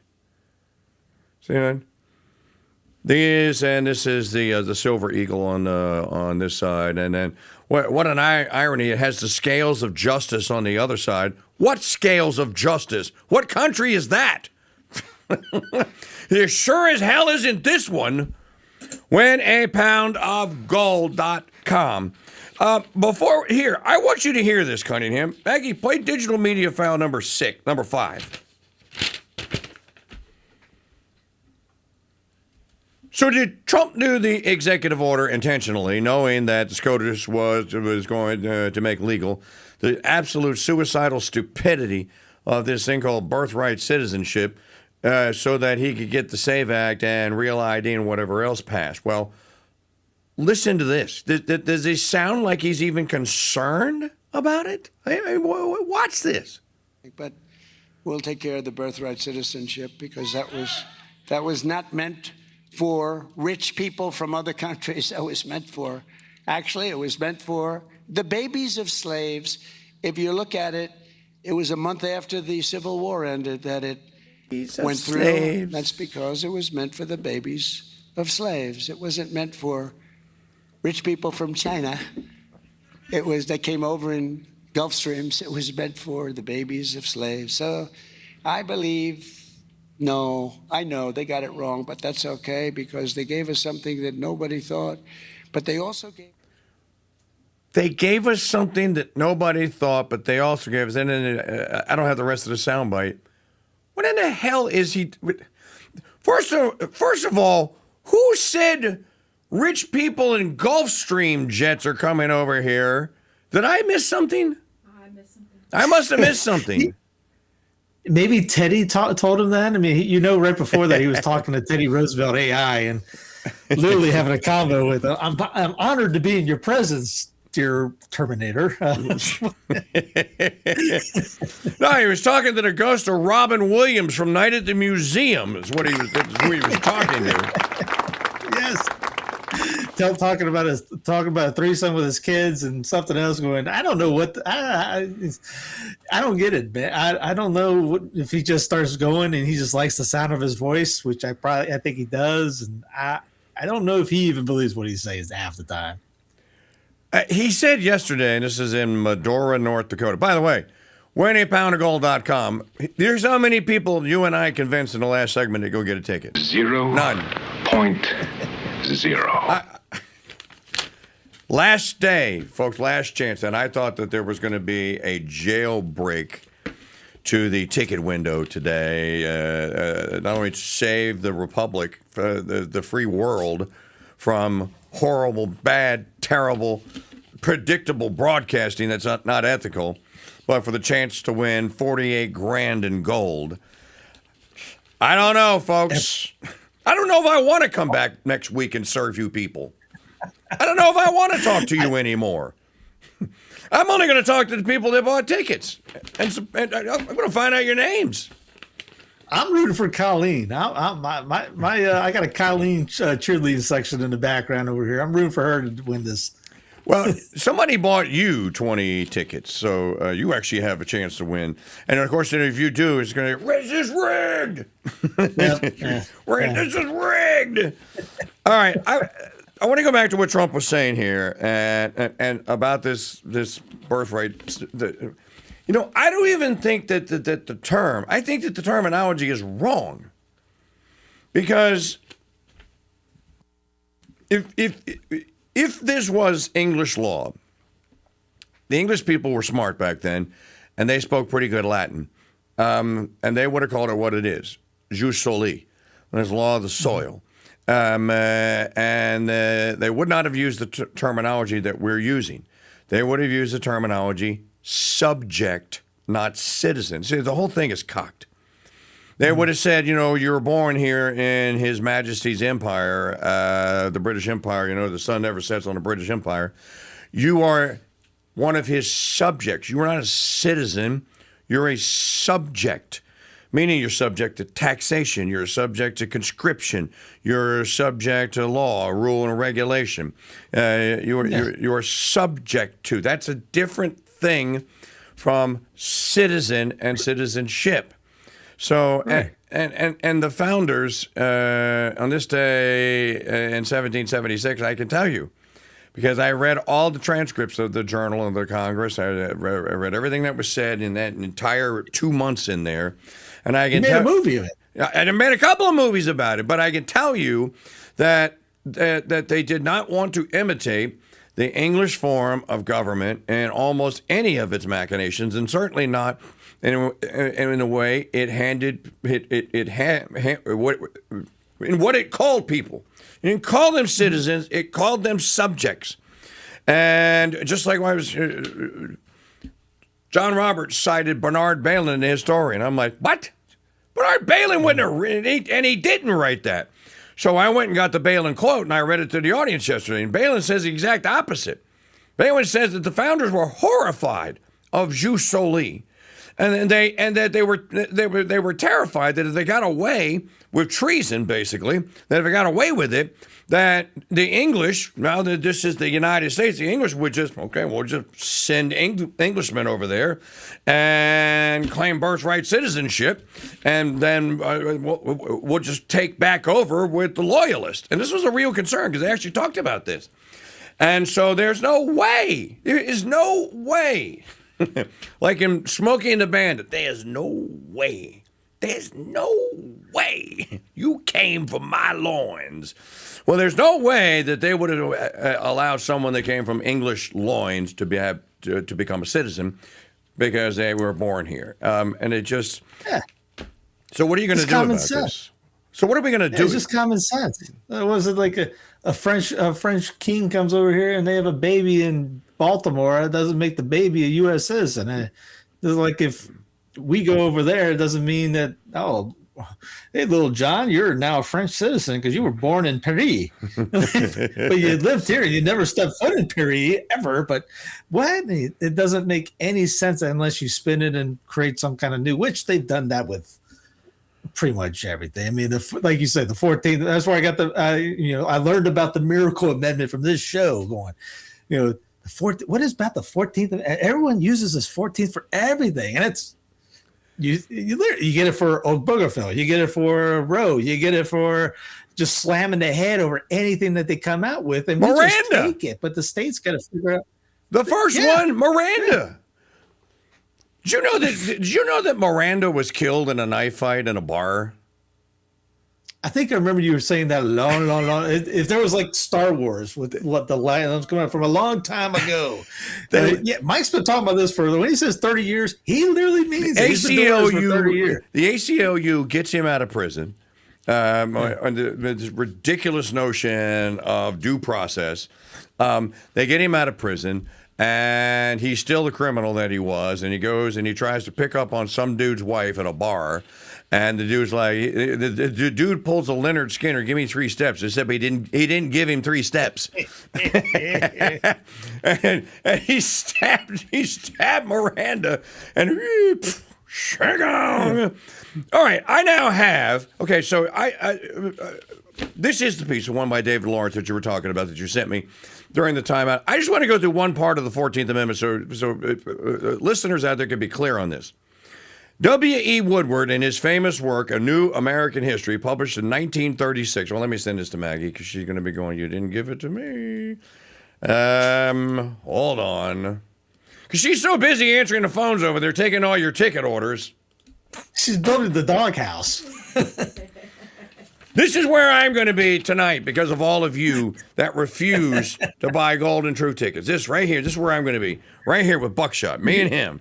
Roomies. You can hear the evil laughing. Roomies. Me and Buckshot. Roomies. Thanks to all of you. W.E. Woodward, in his famous work, A New American History, published in 1936, says, to get a clear idea of the succession of events, let us review President Andrew Johnson's actions in respect to the ex-Confederate states. Okay, I want everyone to know this. If you really want to push this issue, that means that Louisiana is still independent because it could not have ratified the 14th Amendment. It could not have ratified the 13th because it wasn't a state. Could not have ratified the 15th, maybe. No, the 15th either. Couldn't have ratified the 17th either. Could not have voted to ratify the 16th, 17th. So any Confederate state, any amendment after 1861 basically is null and void in every Confederate state, and we should start treating it like that. Income tax, never heard of it. Yeah. Direct election of senators, never heard of it. Our legislature chooses them. Equal Rights Amendment, never heard of. 25th Amendment, man, who cares? Name your amendment afterwards. You think about this properly. The southern states are so independent. All right, having said that, Andrew Johnson's actions in respect to the ex-Confederate states. In May 1865, he issued a proclamation of amnesty to former rebels. Then he established provisional governments in all the southern states. They were instructed to call constitutional conventions. They did. New state governments were elected. white men only had the suffrage. The 15th Amendment had the suffrage. The 15th Amendment establishing equal voting rights had not yet been passed. Senators and representatives were chosen, but when they appeared at the opening of Congress, they were refused admission. The state governments, however, continued to function during 1866. Now we are in 1867. In the early days of that year, Thaddeus Stevens brought in, as chairman of the House of Reconstruction Committee, a bill that proposed to sweep all the southern state governments into the wastebasket. The South was to be put under military rule. The bill passed. It was vetoed by Johnson and passed again over his veto. In the Senate, it was amended in such fashion that any state could escape from military rule and be restored to its full rights by ratifying the 14th Amendment and admitting black as well as white men to the polls.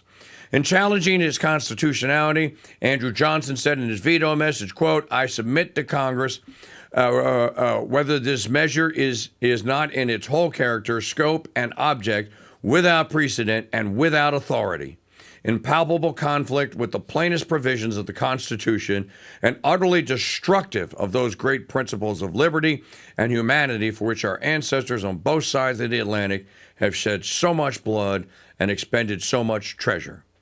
Many historians have applauded Johnson's words. Samuel Eliot Morrison and Henry Steele Commager, known today as liberals, wrote in their book, The Growth of the American Republic, Johnson returned the bill with a scolding message arguing the unconstitutionality of the whole thing. And most impartial students have agreed with his reasoning. Well, you know, Steve, how they thanked Andrew Johnson, they impeached him.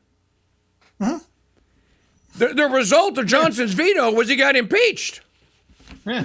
But of course, he was acquitted in his trial.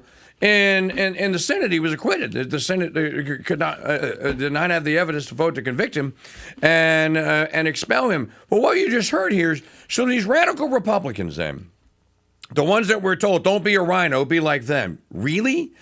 These radical Republicans voted for martial law in the 13 Confederate states and were ready to send armies. As a matter of fact, here in Louisiana, they did.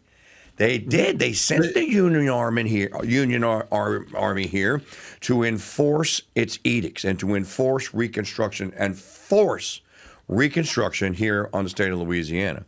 This is a part of history that no one knows and no one wants to talk about. Oh, starve the people to death, genocide in a sense. I mean, there's some horror stories here. The Union League. I never even heard of the Union League until the Reconstruction book. I mean, that blew me away. I mean, here you got a terrorist group that came down here, and like in North Carolina, in Gaston County where I'm at, they burned down 4 barns. And people might be going like, 4 barns, what's the big deal? Well, that's where they had their seeds, their hose, everything they could do to live with. So basically you were making them starve to death.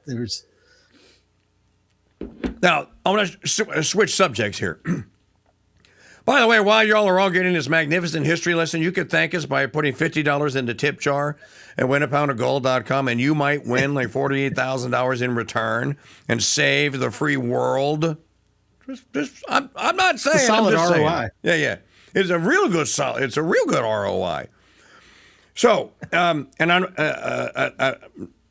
not trying to put you on the spot here, but you're probably going to cover this on Clown Planet anyway. So the SSPX goes through with their ordinations yesterday. Ben Shapiro's Catholic mouthpiece, Cheese Dale, is the first one to pounce on the thing and to pronounce the Great Schism of 2026. And that Eric Sammons of Crisis Magazine says, pray for reparations for this atrocity. I'm like, atrocity? Look, I'm not an SSPXer. I have been to an SSPX Mass.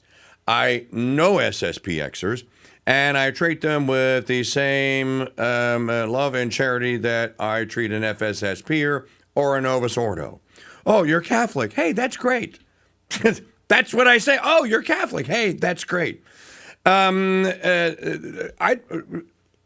you think the Vatican is going, that the Holy Father is actually going to, like, apostolic letter try to enforce something or do something to the newly consecrated bishops, to the executor, or to the what do they call them? The something general, the pastoral. what's it, the leader of the SSPX? He has the title. Yeah, the Superior General. The Superior General. And then what about the laity? You and I know a lot of the laity. So, what say you? I got a priest friend out there. He says that, he goes, I just saw the document of Rome. It's as clear as day. And he says, schismatic and excommunicated. And he goes, now let's see all the runarounds. And the priest that just wrote me that an hour ago, he does both rights. He does trad right and he does the Ukrainian right. And I mean, I really didn't keep up with it until yesterday because you couldn't miss it yesterday. It was right in your face. I mean, you go to 7-Eleven and somebody slapped you with the SSPX stuff in there. I mean, okay, not quite to that level, but you get it. I mean, I enjoyed going in the garden yesterday because I didn't have to see any of that. There was some weird stuff going on. I mean, like Marshall brought up about the apostolic mandate that they apparently read during it and going, wait a minute, he didn't call him lying about it. I would call it that's lying. I mean, if you or me say, hey, I got a letter from Trump, I'm going to read it, right? And that's not from Trump, or that's not from wherever you get the letter from, and you just make it up. I mean, that's kind of what the deceitful, aka lying. So, do they lie during the liturgy? Literally during the liturgy, make it up. And then obviously the auxiliary bishop thing, which the definition of auxiliary bishop is like Bishop Snyder. He's got the auxiliary bishop of Kazakhstan, I think it is. So he has a territory to quote unquote run. So they don't have any territory, but they can go into any diocese anytime without permission. That's a cardinal. Mm-hmm. So did they ordain cardinals yesterday with that power? I have no idea how they pull that off. And then they did a oath to Leo, which I have no problem with it. When I think Bishop Barron, and then there was a Florida group that okayed, he's like, we're accepting you guys. Hey, that's what we want. That's exactly what we. Now, both sides, yes, both sides had some problems in it. The Vatican and the bishops, yes, could have been much opener months ago. The letter that came out the other day with to the society that said, please don't do it. I get that it was probably like it was 24 hours earlier. My thing is the society couldn't do anything anyways because the party invitations are out.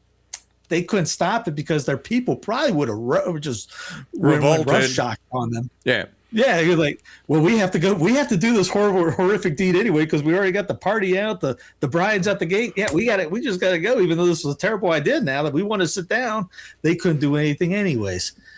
Well, I mean, they could have, but they would have gotten blowback from their own people. Think of the situation here in the Diocese of New Orleans, where Archbishop Gregory Amond, about 6-7 years ago, wrote a letter to the SSPX and gave them faculties to marry people, to baptize people, right, in his diocese.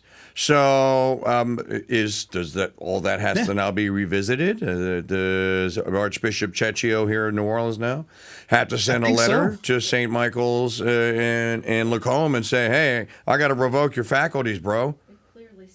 Yeah, they kind of do it. It's automatic in the sense that they did the deed that when this happens, it pretty much just takes everything out. They got to go back to square one, and they have to go to the Pope. It's not like they can just go to anybody else and get asked for permission on it. Right.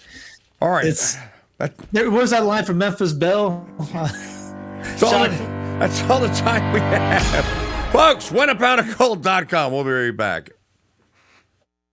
Crusade Channel, your talk podcast and Fiorella File station. Fiorella is the literary savage who skips sensitivity training. She is the librarian who reads and reviews books so you don't have to. Hello and welcome to the Fiorella Files. On my show, I will be introducing you to books, classic and contemporary, that you must read, should enjoy reading, or should not touch with an 11-foot barge pole. 10 to 11 a.m. Central, every Monday on the Crusade Channel, our app, and always on CrusadeChannel.com. Live talk and podcast radio. The way it should be.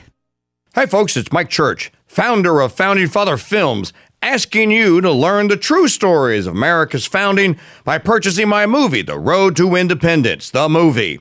The Road to Independence tells the exciting story of the founding fathers' struggle to declare independence. Resolved that these united colonies are, and of right ought to be, free and independent states, that they are absolved from all allegiance to the British crown, and that all political connection between them and the state of Great Britain is, and ought to be, totally dissolved. This animated movie comes complete with collector's booklets, DTS surround sound, and are packed with hours of bonus features. Learn the true stories of America's founding and order Mike Church's The Road to Independence on DVD and CD. Available now at mikechurch.com/DVD and by calling 844-527-8723.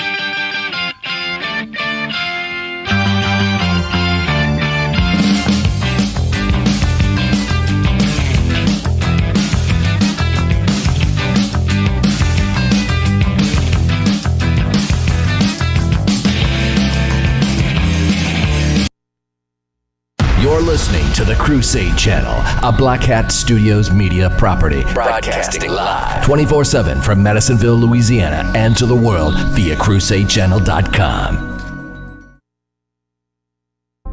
This June, the Mike Church Show will give away the most incredible prize in broadcast history and change the way the world thinks about talk media and talk media hosts forever.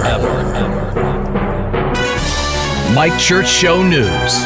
News you can trust. Because let's face it, the truth just sounds different, like a symphony of facts. And now, here's Janet Huxley. Hello, Red, White, and Dude Nation. Welcome to Thursday, July the 2nd, 2026. I'm Janet Huxley at the Mike Church Show News Desk, live from the ranch in Kansas City. This report is brought to you by the Golden Truth Ticket Sweepstakes. Get your Gold Fruit tickets today at winapoundofgold.com. Here's what to listen for this hour. Watchdog unveils action plan to curb product integrity of U.S. citizenship after Supreme Court ruling. DOJ says 11 migrants indicted in multi-state sex trafficking drug firearms sting.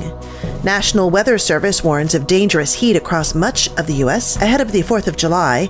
The city of Columbus, Ohio faces backlash for raising the Somali flag. And 2 people taken into custody after climbing to the top of the Empire State Building with massive banner. A top government watchdog group released a multi-point plan to protect the homeland and the integrity of U.S. citizenship after the Supreme Court's 6-3 ruling affirming birthright citizenship as enshrined in federal law. Conservatives across the country criticized Chief Justice John Roberts, Associate Justices Amy Coney Barrett and Brett Kavanaugh, along with the court's 3 liberal justices, arguing that the ruling opens the door to citizenship for children born to foreign nationals illegally present in the U.S. and dilutes American citizenship. The Oversight Project shared its Keeping Families Together plan with Fox News, arguing the ruling did not grant legal status to the parents of so-called anchor babies, a premise central to its proposal.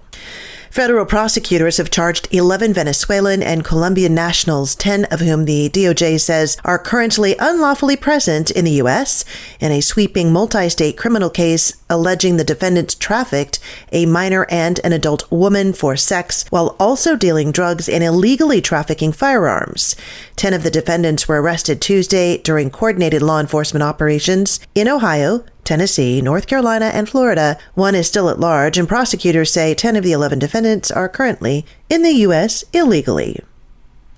The National Weather Service has warned that high heat is building across the central and eastern U.S. and that high temperatures are expected through the weekend. NWS forecasters said in a July 1st update they see dangerous heat in much of the country on July the 1st and in the coming days. A highly amplified upper-level ridge over central and eastern U.S. will bring a dangerous heat wave through the weekend, they said. Some 46 million people were under extreme heat warnings, watches, and advisories as of yesterday, down from more than 62 million the day before. Our quote of the day: "You will accomplish more by kind words and a courteous manner than by anger or sharp rebuke, which should never be used except in necessity." St. Angela Merici. Coming up, a look at more headlines. You're listening to The Mike Church Show and the Red, White, and Dude Nation. Membership has its privileges. American Express was right back in the 1970s. Membership has its privileges, and no membership privilege is greater to a Red, White, and Dude Nation listener than membership in the elite membership club that is the Dude Number. Here's Lee to tell you how to get yours. That's right, KingDude. Membership does have its privileges. And when it comes to the Dude Number, applying for membership has never been easier. Just head to mikechurch.com/dude to start the membership process.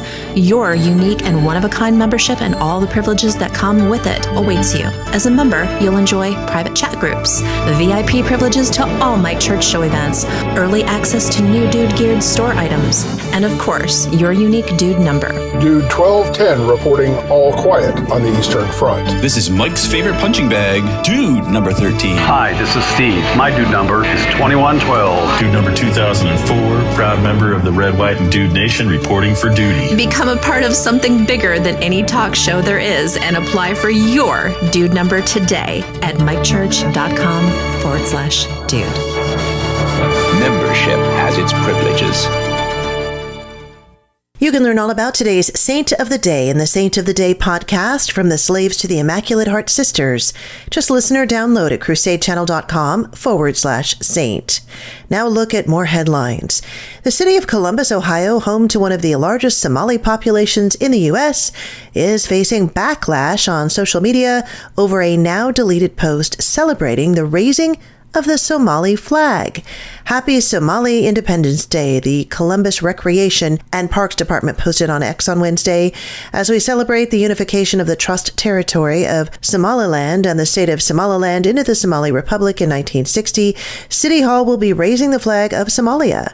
The post was quickly picked up by conservatives on social media, with many wondering why on earth the city of Columbus would celebrate Somali independence so strongly, particularly given the proximity to the 250th anniversary of American independence. Two masked people climbed on top of the Empire State Building at noon on Wednesday, holding a banner reading, "When the power of love beats the love of power, the world knows peace." Following a response by the New York City Police Department Emergency Services Unit, who climbed up to meet them, the pair, who later identified themselves on social media as Netflix stars Angela Nicolau and Yvonne Burkus, appeared to take down the banner and climb down from the antenna to a lower platform. Burkus then appeared to pull an engagement ring out of a backpack, get down on one knee, and propose to Nicolau. The couple was later taken into custody and charges are pending, and NYPD officials told Fox it remains unclear how they were able to scale the building. The pair were previously featured on Netflix's Skywalker's A Love Story. I'm Janet Huxley for the Mike Church Show and the Red, White, and Dude Nation, because ethics in broadcasting matters. I think I'll go to sleep and dream about piles of gold getting bigger and bigger and bigger. Here's a piles and piles of gold fun fact. When making Raiders, Spielberg chose the Golden Ark of the Covenant because he knew audiences wouldn't go, ooh, ah, if Nazis stole a parchment scroll containing a psalm.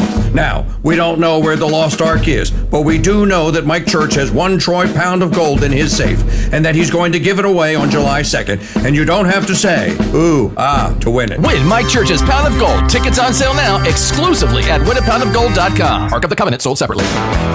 All right, let's go to the Golden Truth Ticket Hotline and see who we have here. Caller number 4. Who is this caller number 4? Good afternoon, Mr. Mike. This is Phil, your displaced Cajun brother. Philip Thoreau. Philip, what will you do with that big pile of shimmering 24-karat gold coins if you win it? I was thinking about swimming through it like Scrooge McDuck, but... Well, no, really. Outside of that, what would you do? I'm generally going to keep as much of it as I can, probably unload a few to pay some bills and spread around the wealth a little bit. Man, you could buy some mag tires for that truck of yours, mag rims. That's already set up. That's the company's. I got to buy some for my crappy pickup truck I just bought. Well, there you go. Well, Philip, thanks for playing the Golden True Ticket Contest game, and you've got 2 tickets now, so 2 chances to win. Beautiful. Okay, brother, it's always great to hear from a long-time listener, Philip. Thank you very much. Good luck. Thank you, sir. You're very welcome. Folks, you can be next here. Listen tomorrow morning, 6:30 a.m. when I play the Golden Truth Ticket soundbite of the day. Be the appropriate number caller when you hear that soundbite played back, and you win a Golden Truth Ticket. Know the prize, secret prize. Know the secret prize word of the day, and you win two Golden Truth Tickets here. But you don't have to wait for that. You can get your tickets right now at winapoundofgold.com.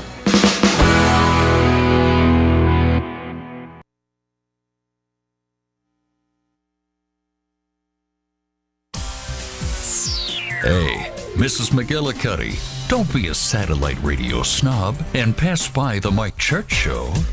Come on in and browse. May I help you? Oh, no thanks, just browsing. How long do you intend to browse? Well, that lady there, you didn't ask her how long she intends to browse. How come you're asking us how long we intend to browse? You don't look like browsers. Now that that's over, How about a Fresca? the Mike Church Show, entertaining browsers and fans since 1992 on the Veritas Radio Networks. Crusade.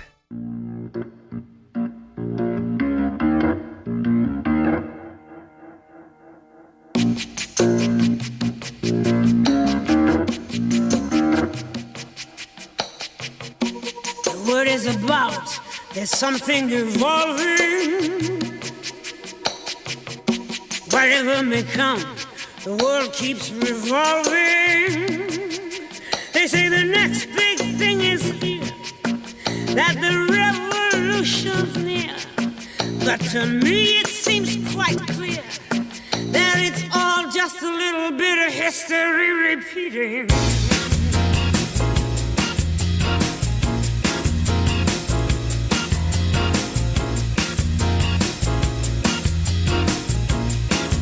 Doing daily combat against AI and the synthesis of all tyrannies.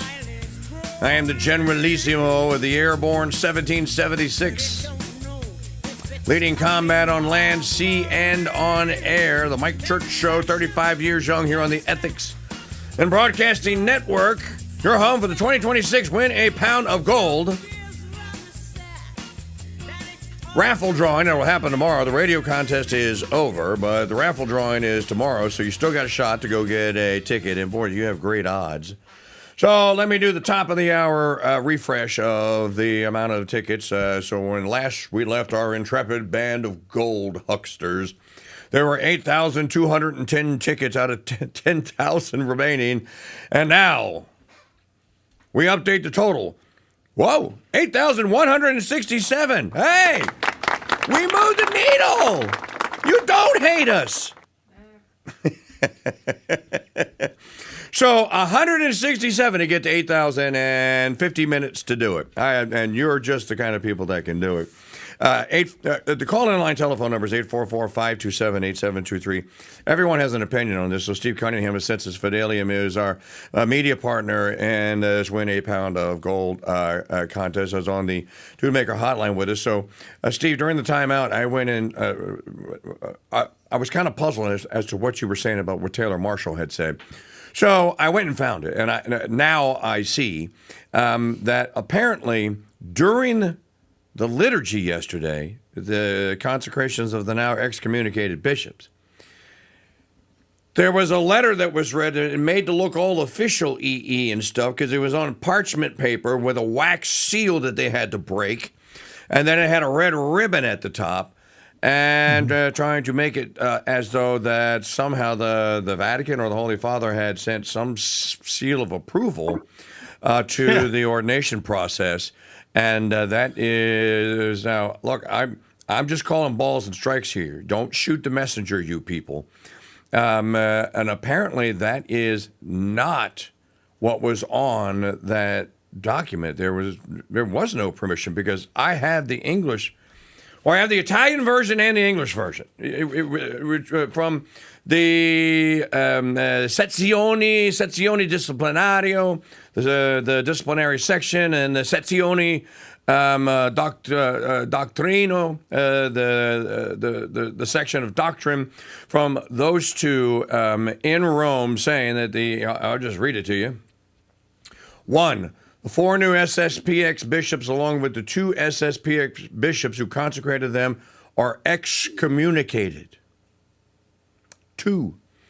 All SSPX priests are declared, quote, in schism and must therefore be considered schismatics, close quote. 3. All lay faithful, quote, who formerly adhere to the priestly fraternity of St. Pius X are to be considered schismatics and excommunicated. I mean, this is heavy, dude. Close quote. 4.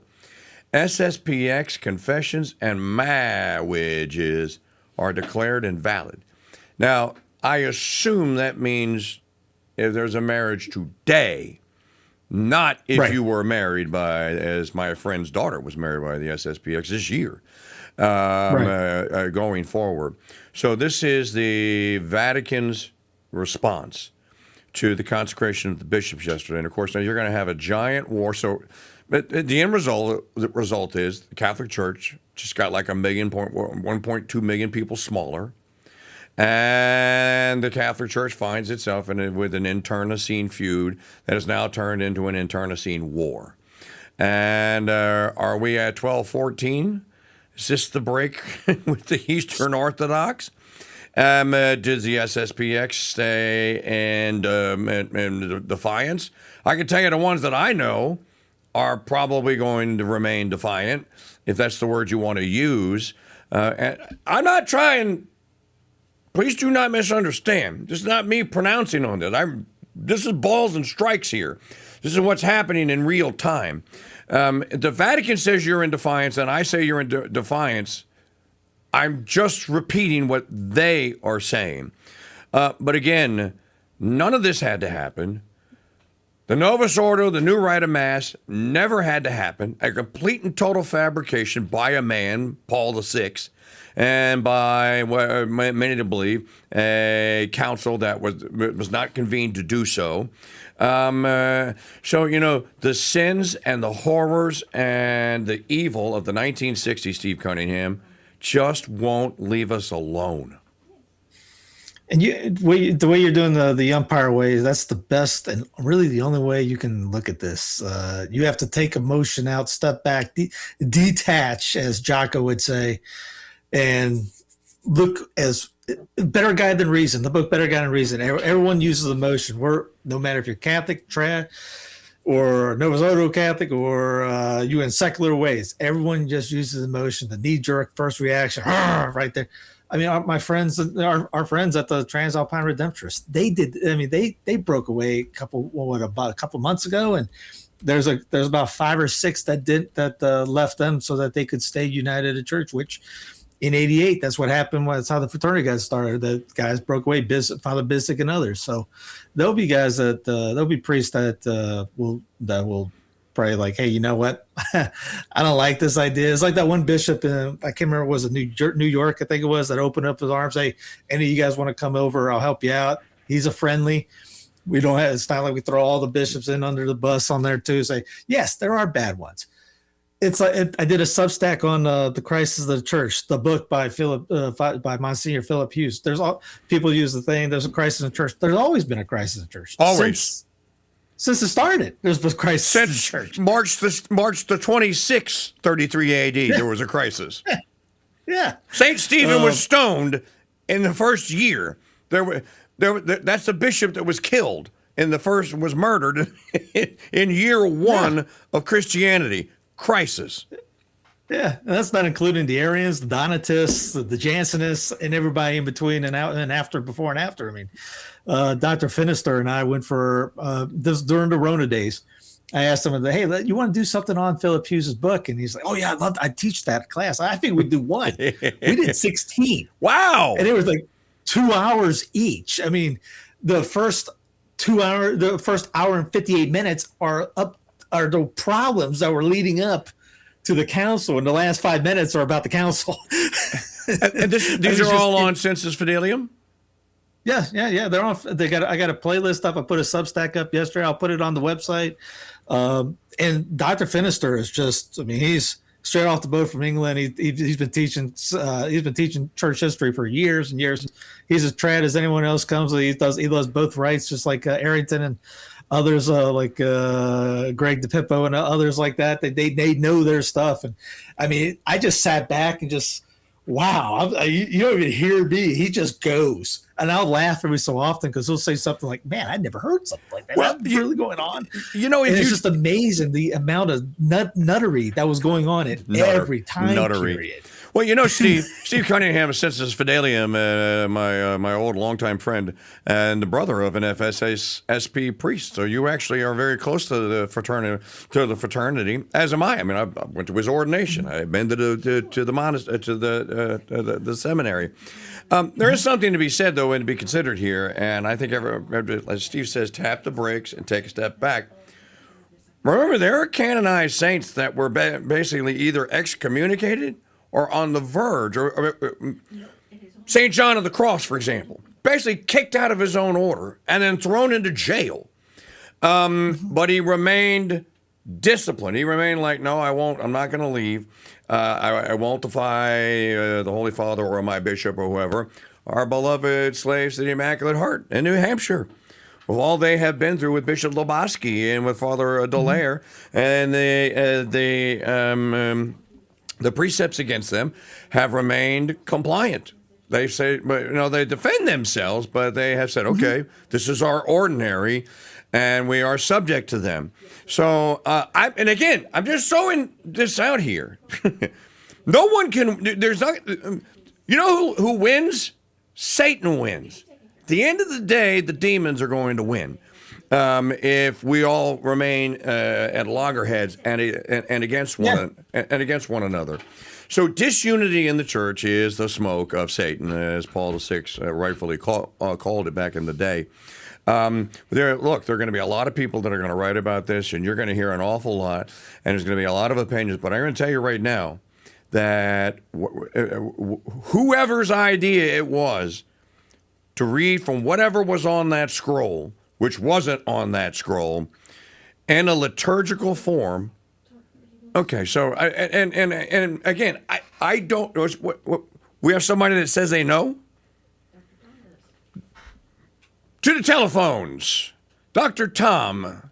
First up here on the Mike Church Show here, your home for the 2026 Win a Pound of Gold raffle that's going to happen tomorrow. Radio contest is over. Raffle, you still get a ticket at winapoundofgold.com. That's $48,600 and change as of right now. So, Dr. Tom, you have some inside track? Well, I just did a little search because I did any of my following of it didn't say that. Here's what the search said. Instead of a standard apostolic mandate required by canon law, the notary at the SSPX consecration read a declaration citing necessity and the duty to transmit the deposit of faith. The text stated, "It is the Catholic and Roman Church, always faithful to the traditions received from the apostles, who in entirely exceptional circumstances demands that we provide for the upholding of these traditions. That is the deposit of faith, and that we take the means necessary to transmit them faithfully to all men for the salvation of their souls." I don't know what Taylor Marshall said. They didn't read anything from Leo the 14th. It was a statement of necessity and the defending the deposit of faith. So that's calumny, if he's saying that. Steve, did he actually? What happened is that's an apostolic letter. It's a part of the thing that it's like a call, like you're called like ad sum when you're in an ordination. It's an official call from the bishop, or then in this case the Pope, and that's what the problem is. It's not just you reading a letter. You can't just be ordained without being called. So and then you don't get the okay to do the ordination without the permission to do it. So that's the whole point of that part. Is they could have left that out. And people have said that. Why even bring this up? Why even do it? Because there's a state. Why pretend to do it? That's the main thing. Because that letter, that's ordinary standard operation procedure. So you're supposed to have that come from Rome to the bishops to that. Well, there's a statement of necessity. The modernists, the sodomites, the apostates, the heretics. I prefer to go with tradition than modernists. So that's the big issue. That'd be a modernist position too, though. I mean, as Father Ripperger goes, we're all modernists because we're in the water. The fish, we're drinking it up. So there's trads that are modernists because we'll do things that aren't in tradition, but we'll think about it that it's in tradition. I mean everything from bowing to the priest, that's nowhere in tradition, to 40 other things that people have complained about, saying, there's a lot of people think they know tradition. That's why if he says, read Franzeli, that is on the, that Father has reprinted, gotten translated. It is the book of books on tradition, and most people haven't read that. Franzeli, I haven't read it. It is fantastic. Well, I wanted to say, compliment you, Steve, on your app that I convinced my brother, and I haven't heard you talk about it much, but you have a Census Fidelium app, right? Isn't that right? Or you're going to be hearing a lot about it from me. Don't worry. And I just wanted to say I bought 50 more tickets this morning to support the cause, and I just want to be a faithful Catholic, and pretty much. Doc, I think that that's everyone's statement, and the church isn't doing herself any favors by allowing. Pope Leo could have ended almost all of this. Cardinal Burke met with him and assured all of us that he listened to about ending the fake schism, or the not the de jure, the de facto schism, if you will, twixt tradies and Latin Mass attendees and everyone else. Cardinal Burke, Dr. Tom, you heard me read it. I read the letter on air. And the Cardinal said, I think he's going to do it. I told him that he needs to heal this divide. And I have every assurance, please pray for him, and we all have been, that he's going to do it. And he allowed this to happen. I think he's like Trump at this point. He's probably getting horrible advice from the Velvet Mafia, the Lavender Mafia that's there, and the holdovers from the 60s are telling him, no, don't heal the thing with those people, because he seems to me to be, he's Clark Kent. He's Pope Clark Kent. He's as mild-mannered as they come. I can't even imagine the man standing up and doing the wave at a Cubs game. Although they said that he did. So but Doc, it's lamentable. And I know you lament it, and I know we're all lamenting it. No one wanted this to happen. Nobody wanted this to happen. So if anybody did, there's a problem with them on that. I mean, people come at me all the time saying, this, Steve, you're not a society. I'm not. But I didn't want anything like this. I was like, please, I'm not looking at this 24/7, 365, and I didn't wake up looking at it. I didn't watch the whole 6 hours because I had better things to do. I saw it. It was like I was going to bed at 3 a.m. and I saw that it was live streaming. Yes, that's 3 a.m. because I'm working that late. And I was like, oh, they're doing it. I'm going to bed. And I slept fine. But I don't mean by like sleeping fine as in, I'm happy as a pig. No, it sucks, but I'm not going to let it affect my joy. Don't let any of this mess with your joy. This is true. All right, Dr. Tom, thank you so much for your support. I appreciate it, brother. Thank you. And good luck to you tomorrow.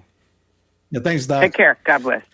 8,161 so remaining here. So 161 to get to the promised land of breaking the 8,000 barrier. And that would mean that 2,000 are gone. Actually, it'd be 7,900 because we reserved 100. We started with 9,900 in inventory. So winapoundofgold.com. And if you want Steve to sleep more, then go buy 100 tickets. If you want Steve to sleep more, then go buy here. Take the 20,000. I challenge someone. Take my challenge. You got 20 grand. I got a good 5 hours of sleeping last night. You're gonna donate $20,000 to someone, some 501c3 this year. Well, I'm challenging you. Well, do it in July. Do it right now. Go to winapoundofgold.com. You want my IRS letter determination? Send me an email. I'll send it to you right now. I am KingDude at protonmail.com. So go buy those 400 tickets. Here, be a real hero. Go buy 500. And then I will bonus you 10% on top of that for nothing. Don't cost nothing. And then Steve, we will be into the part of the program where we can actually do some proceed sharing. So if you want Steve to get 6 hours of sleep, then go buy more Win a Pound of Gold tickets at winapoundofgold.com. All right, we only have a minute left. I don't know how this is going to play out, but it's like anything else. If 2026 is just stunk. You had the MAGA-sism. Now you have the SSPX schism, and I'm saying it in air finger quotation marks. Gosh, I hope the next 6 months. Well, Sister Maria Jeremiah today on our Saint of the Day, the Visitation of Our Lady. Okay, beautiful feast day, so be happy for that. Celebrate that. And she said, with the birth of St. John the Baptist, the days start getting shorter. And with the birth of our Lord, the days get longer. So, we're on the glide path to shorter days. There's a lot to it. I mean, if we were as zealous for this as we are for evangelization and being holy and being a saint and reading about the saints of the day, we would conquer the doggone planet. Dude, I mean, yesterday, Precious Blood was yesterday. Not too many people talked about it. Let me just say to the audience, it's one of the joys that we get on a daily basis here.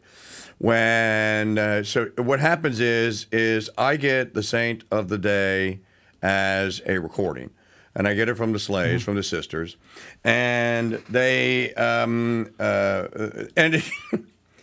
it's very raw. Let me just put it to you like that. There's a lot of edit. There's a lot of, I didn't mean to say that. Edit. Mike, Sister Maria Philomena loves leaving me like notes, like we're children, like we're kids in school passing notes. Like, Mike, I'm not sure that this should be in there. I'll let you use your judgment. I'm just going to go ahead and read it anyway. But if you don't want to include it, it's okay. I'm okay with it. It is one of the great. It's one of the great joys, and no one would ever be. You could not experience this. Of every morning, and it takes me about, you're an editor. It takes me about, I don't know, it's 20 minutes. Just depends. If it's one sister sends me 2 minutes, it'll take me 15 minutes total. That's tax, title, license, editing the whole thing, putting it in a session, mixing it down, making sure the sound sounds perfect, loading it up on the website so all of you can get the podcast version. 15 minutes. If I get one from Sister Maria Philomena and it's 13 minutes long, well, it's going to take 45 minutes, and then I have to make 2 versions. But hold all my calls.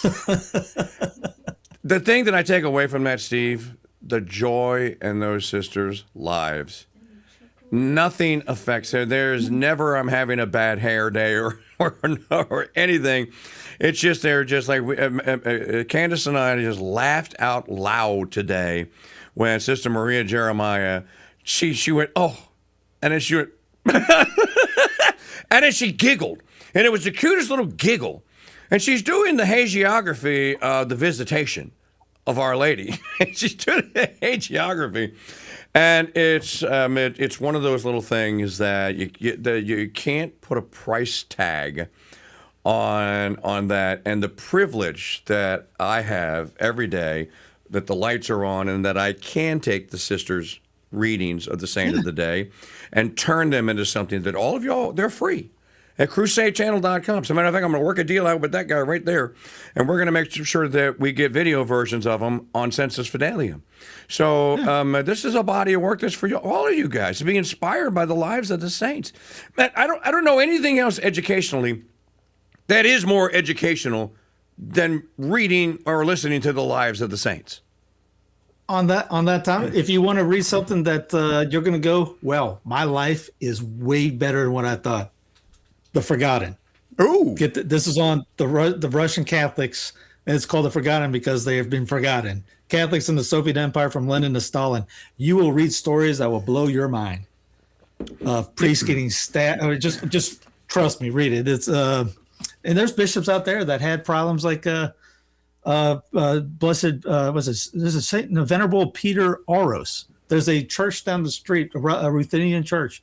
They have liturgy for the last 5 years in a classroom.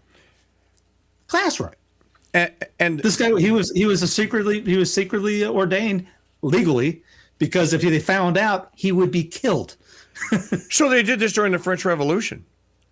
Yeah. Ironically, who brings this to an end? Napoleon. And there have been books, if you read what's the lady's name, Roth. who wrote one of the best biographies of Saint Jean-Marie Vianney, Mrs. Roth. Her biography starts, the first, I have it memorized, the first paragraph is, Jean-Marie, where are you going, Jean-Marie? Wait for me, Jean-Marie. And it's little Jean-Marie Vianney running through a field in pastoral France with his sister, and they're running because they heard that there was going to be a mass said in a barn, which was illegal. And they're running to go to the mass, and that's how the book starts about Saint Jean-Marie, the Curé d'Ars. Anytime you see a D apostrophe in French, that means of. Yeah. The Curé of Ars. And then you're hooked in the book, and then you read the whole book, and you go like, the dude tried to run away 3 times. Mm-hmm. He tried to escape those people in Ars. He's like, I'm leaving you. You people are driving me nuts. I'm gone. And talk about obedience. His bishop commanded him on the last one. He goes, I forbid you to leave. I forbid. You're not getting transferred. So Louis de Montfort, he comes in he's walking through a diocese, decides to stay this is in his book, the autobiography of him. He decides to stay at a monastery. The bishop, who back then, the dioceses were much smaller and they knew everyone was going on. The bishop hated him. And told him that somehow got word of him that he was there, told him that he needed to leave and get out of my diocese. And you think of Louis just walking a couple 100 miles or whatever it was. His feet are tired, probably bleeding, tired. He got up and told the bishop to go pound sand. No, he got up and left the diocese. It's like, all right, fine, I'm out. Telling bishops to go pound sand was not in most Catholics' priests' vocabulary back in the days of tradition. All right, so folks, the Slaves to the Immaculate Heart. You hear the sisters here. That's part of the work we do here on the Ethics and Broadcasting Network and the Crusade channel. You all know about Steve's work and all the work that he does. You got a stack of books you haven't even read over there. Trust me, I'm an admin on his page now, and I see that you guys don't even know. There's like 6 pages of stuff that hasn't even been published yet. So the man doesn't sleep. So go buy 400 or 500 tickets right now and put us all into the black. And then we're going to end the day tonight with a massive groundswell of wonderful people that are going to go to winapoundofgold.com. They're going to say, oh, well, why didn't you tell me you was a nonprofit? We did kind of on day one, but we'll just reiterate it today. So you go make your ticket purchase right now for a great cause, winapoundofgold.com. All right, brother. Great to talk today, man. You got to, even though the contest will be over here, you got to come on at least once a week. Pop in. I'm at your service anytime the King Dude wants. I am a servant of the dude. Oh. All right, brother. God bless you, man. Hey, I may do a Jerry Lewis telethon tonight, so you may get called upon. Hit me up if you need. Okay, man. All right, God bless. Folks, we got to take a time out. I delayed it. We're going to take one and come back with our final segment. Seriously, take it seriously. And you can go and pad your ticket count. If everyone that's listening right now went and bought one more $50 worth, one more ticket, and there are over 1,400 people that have tickets, that puts us into this. You'd have a 8160 or 8160. What's the count? That would put us at 7,100? No, 7,000. A much better situation to be in where we were when we started the day. And that is for the Ethics and Broadcasting Network, Crusade Radio Guild, my nonprofit, Steve's, Sensus Fidelium. We'll take a time out. Be right back with the final segment of this day here on the Mike Church Show on the Ethics and Broadcasting Network.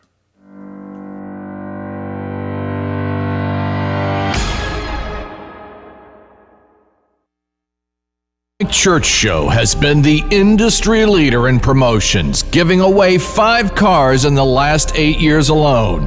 But nothing can prepare you for the greatest giveaway event in broadcast history.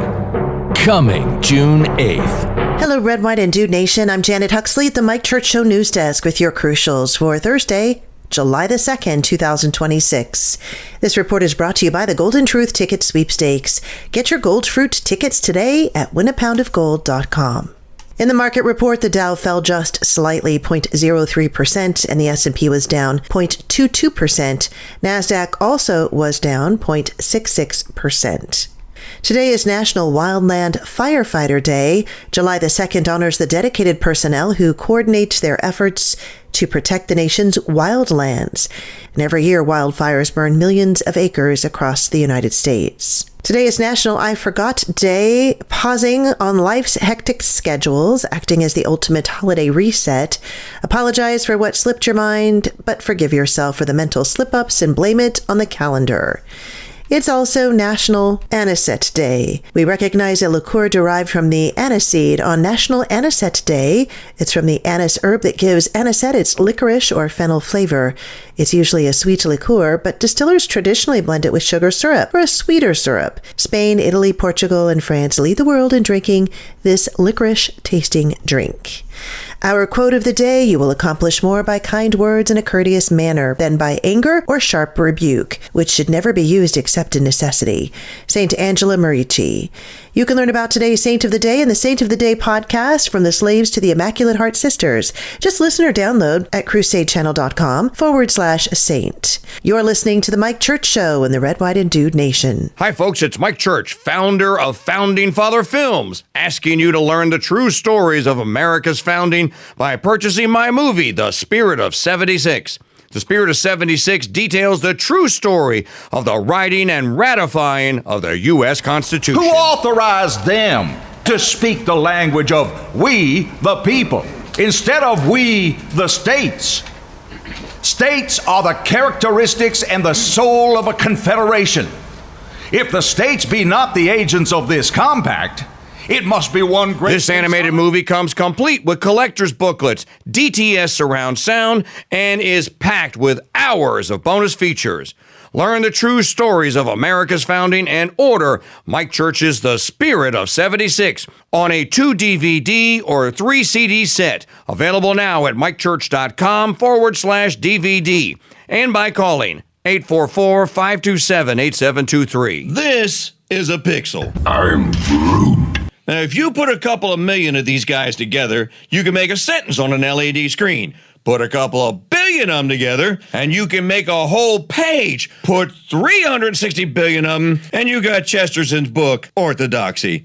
But it doesn't smell like a book, and it burns teeny little holes in your cornea. So is the pixel really your friend? I'm Groot. No, but the Founders Trading Post is your friend, and we have actual books with actual smelly pages. Plus, our little bookstore has everything you'd expect. I'm Groot. Yes, Groot, to the gourmet coffee, but no to the One Tree Hill sappy guitar music. Pick up a copy of G.K. Chesterton's Orthodoxy, plus many other Chesterton titles at shop.mikechurch.com. I think I'll go to sleep and dream about piles of gold getting bigger and bigger and bigger.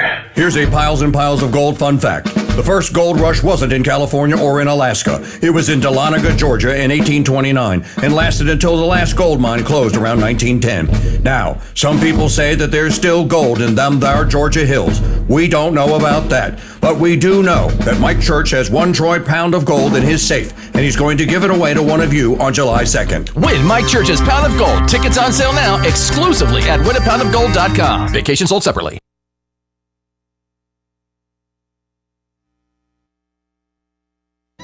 Most Crusade Channel wannabes only get the mission half right. Men, you are about to embark on a great crusade to stamp out runaway decency in the West. So why settle for half-baked radio hacks crusading in mono when you can get the real deal on the Mike Church Show? Now go do that voodoo that you do so well. In stereo. The Mike Church Show's Great Crusade is on the Veritas Radio Network's Crusade. Citizens, soldiers,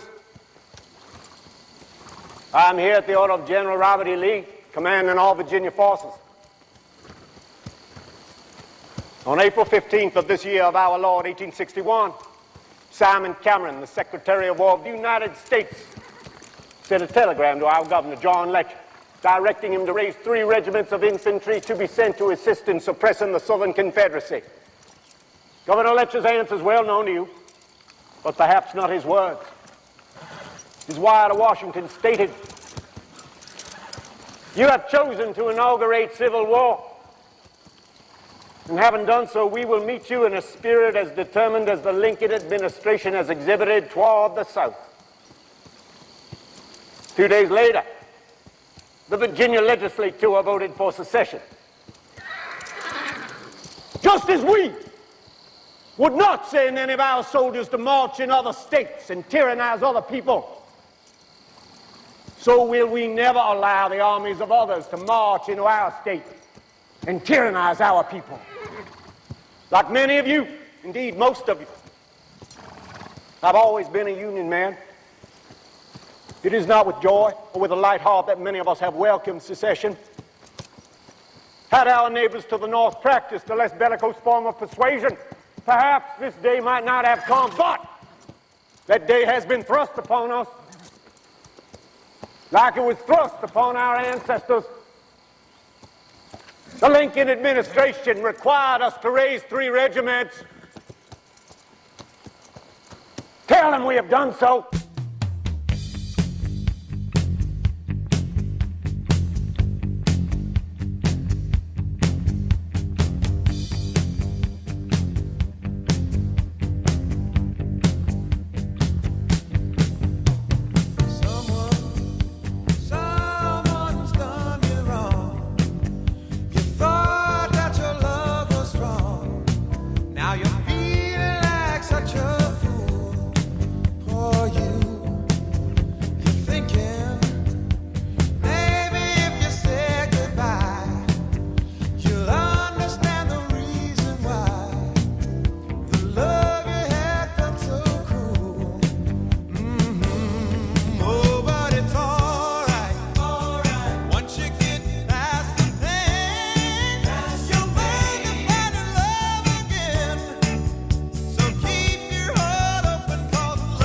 I wanted to read what our beloved Father Glod has just typed into the chat room. The Mike Church Show official signal chat. And I'm just going to read this verbatim. RE, the situation with the SSPX. For whatever my opinion is worth, I have 2 big issues. First, in order to be considered schismatic, they have to prove you committed some form of doctrinal heresy, which the XPS has certainly not done. Second, Cardinal Christopher Fernandez has no authority to declare sacraments administered by a validly ordained priest invalid unless they have been removed from the clerical state. Illicit, yes, but invalid, no.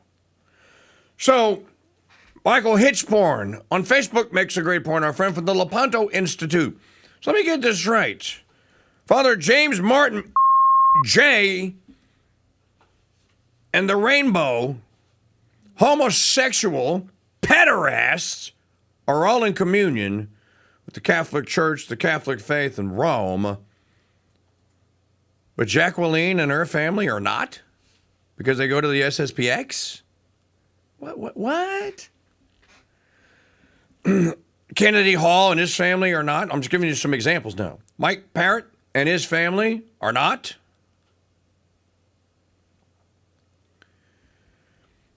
I think that this is a horrible, horrible, horrible situation here. And I think that it is being made worse by the heavy-handed actions. I understand the Vatican point of view, or the people in Rome's point of view, that, wait a minute, you can't do this. We gave you an order and you disobeyed. I get the whole obedience thing. I do. I get it. I understand. I told you, and I explained this per our own experience and what we have been experiencing since 2019 with the precepts against the slaves to the Immaculate Heart of Mary, Brother Andre Marie and the sisters at the St. Benedict Center in Richmond, New Hampshire. So And I've just recently interviewed Brother about it. So we know a little bit about the idea and the issue, or the concept of hierarchy and obedience. So, but the response here, there are a lot of people that are cheering this. A lot of people that hate the Catholic Church. And they certainly despise everything that's sacred and traditional. And so they think this is a big win. This isn't a win for anyone. Nobody's a winner in this. I don't think anyone is a winner in this. So I'm going to get Mike Parrott on the StreamYard after Magdalene. So stay with us here. We're not going anywhere. We're going to continue to cover it. He's in Econe. He's there. He's actually in the place where they did the consecrations yesterday. He was, as a matter of fact, he was there. He was in attendance. He was in choir, if you will. So we'll get a first-hand point of view. 8,157 tickets. That's 157 to go to get to the number for the end of this broadcast today. What our goal was. Not going to happen if you don't go and get your Golden Truth ticket at winapoundofgold.com. All right, let's go back and we'll talk a little bit. We'll come back to this when I can get Parrott on.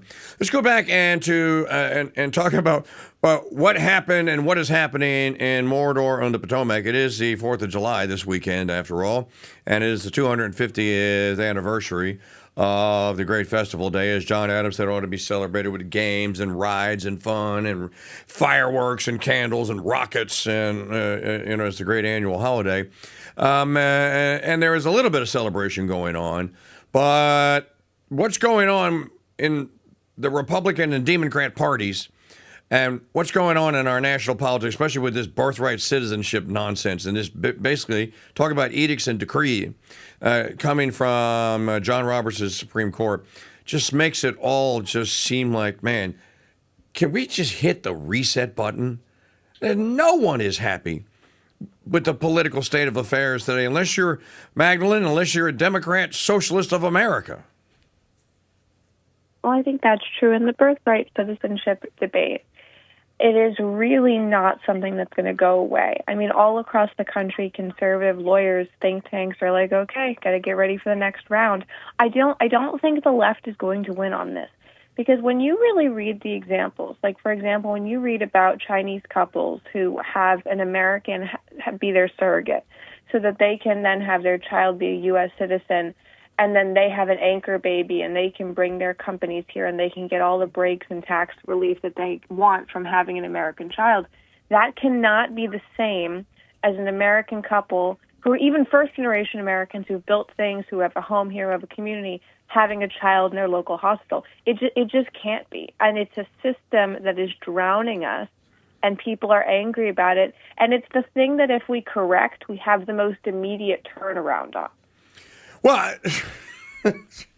so yesterday, in a fit of, I guess, exasperation or desperation or frustration, whatever you want to call it, the Zion King, Mike Johnson, just goes, all right, screw it. All y'all go home. We're not going to get anything done anyway. Just go home. And just tells Congress to just leave. I'm bringing it to an end. We'll reconvene sometime in July. He doesn't even give a reconvening, a date to reconvene. He just says leave. I'm calling it. That's it. We're out.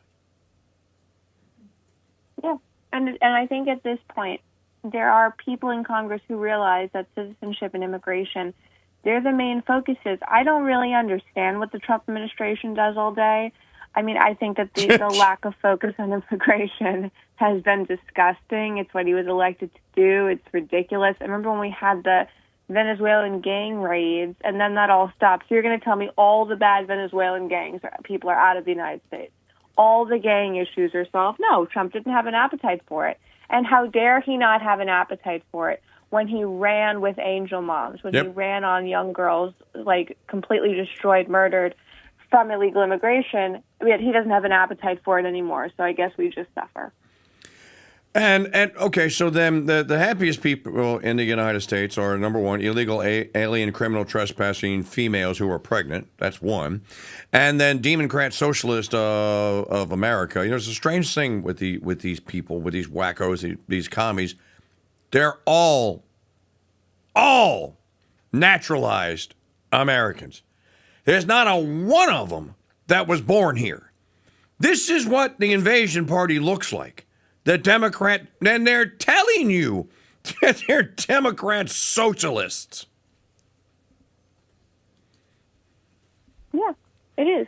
And I think a lot of what is also happening here is the fact that when you stop focusing on the thing that got you elected, the rest of the party stops focusing on it as well. You know, J.D. Vance will go do a thought piece at a panel about how terrible immigration is, but does he ever throw his weight around as vice president? Because it's never reported that he does. So either he has the tightest political circle in American history, which he does not, or he doesn't do it. And, like, that's just the reality here. And we're seeing right-wing leaders win all across Latin America. Europe is having a right-wing resurgence. And in the United States, we're not prioritizing ending illegal immigration, honestly, because Donald Trump doesn't like negative headlines. Well, honestly, if you're Donald Trump, like at this point, if you're still affected by negative headlines, the problem is on you, not the negative headlines. Well, Magdalene, I think the man's lost is seriously. I think there's something wrong. Yesterday, you know, he's in North Dakota. He's in Medora, North Dakota. Maggie, play digital media file number 3. And he actually talks about himself like he's Leon in the Bud Light commercials. You know, Leon don't do that. You know, Leon can throw the ball, catch it at the same time. Everybody used to laugh at Leon talking about himself third person. There's Trump talking about himself third person, saying, I think I'm just going to give myself the Congressional Medal of Honor. He was joking, but okay, here, watch. Now, this is dangerous to say because the fake news is up there all over the place. And when I joke, I learned early on, don't be sarcastic in politics. But I actually said a few times that I've seriously thought of giving myself the Congressional Medal of Honor. Now, everyone knows I'm doing it with a chuckle, but then they report, he wants to give himself the Congressional. So I don't say that anymore. It's very dangerous to say. But it is the highest award, and they had a father-son get it, and that's a tremendous tribute to a genetic pool. The other one was when he was rambling about... And then, okay, so his teleprompter broke, and he had to ramble. And I get that, you know, you're the president, and they're having this big hoop-de-doo at Teddy Roosevelt's library, and it was cool that he got ridden in by the Rough Riders and all that. You know, it was typical Trump. It was bigger than life, right? It was all the things that you voted for and that you thought were going to come to fruition. But when he talked about the birthright citizenship, I'm going like, why aren't you angry? This is real. There are going to be real evil people who are going to do real evil things now that this has happened. And there doesn't seem to be any urgency. Well, there doesn't seem to be. There is no urgency. J.D. Vance goes on with, who was he on with? Maggie, who was this? Who was he on with? It had to be somebody on Fox. He gets asked about Amy, the notorious ACB, and he goes, yeah, she made a mistake. Nobody's perfect. I wish she had written the other way. Yeah, nobody's perfect. J.D., she just undid the founding. They undid the founding 3 days before the 200th anniversary of said founding. Why aren't you livid over this? Yeah, but that's the question. Why is J.D. Vance never upset about anything? Why is J.D. Vance never, ever angry? Like, it's just this ridiculousness of J.D. Vance is like the guy we have to elect him. Why? I also don't understand why Byron Donalds has to be governor of Florida. Nobody will explain it. And I absolutely love the level of complete apathy Ron DeSantis has for the entire Florida political races that are going on here. Like, he will step out, he will talk about everything, he will not mention the Florida governor's race. Good for him. Why should he? Like, honestly, what has the Trump world done for him lately? And people are like, oh, he owes everything to Donald Trump.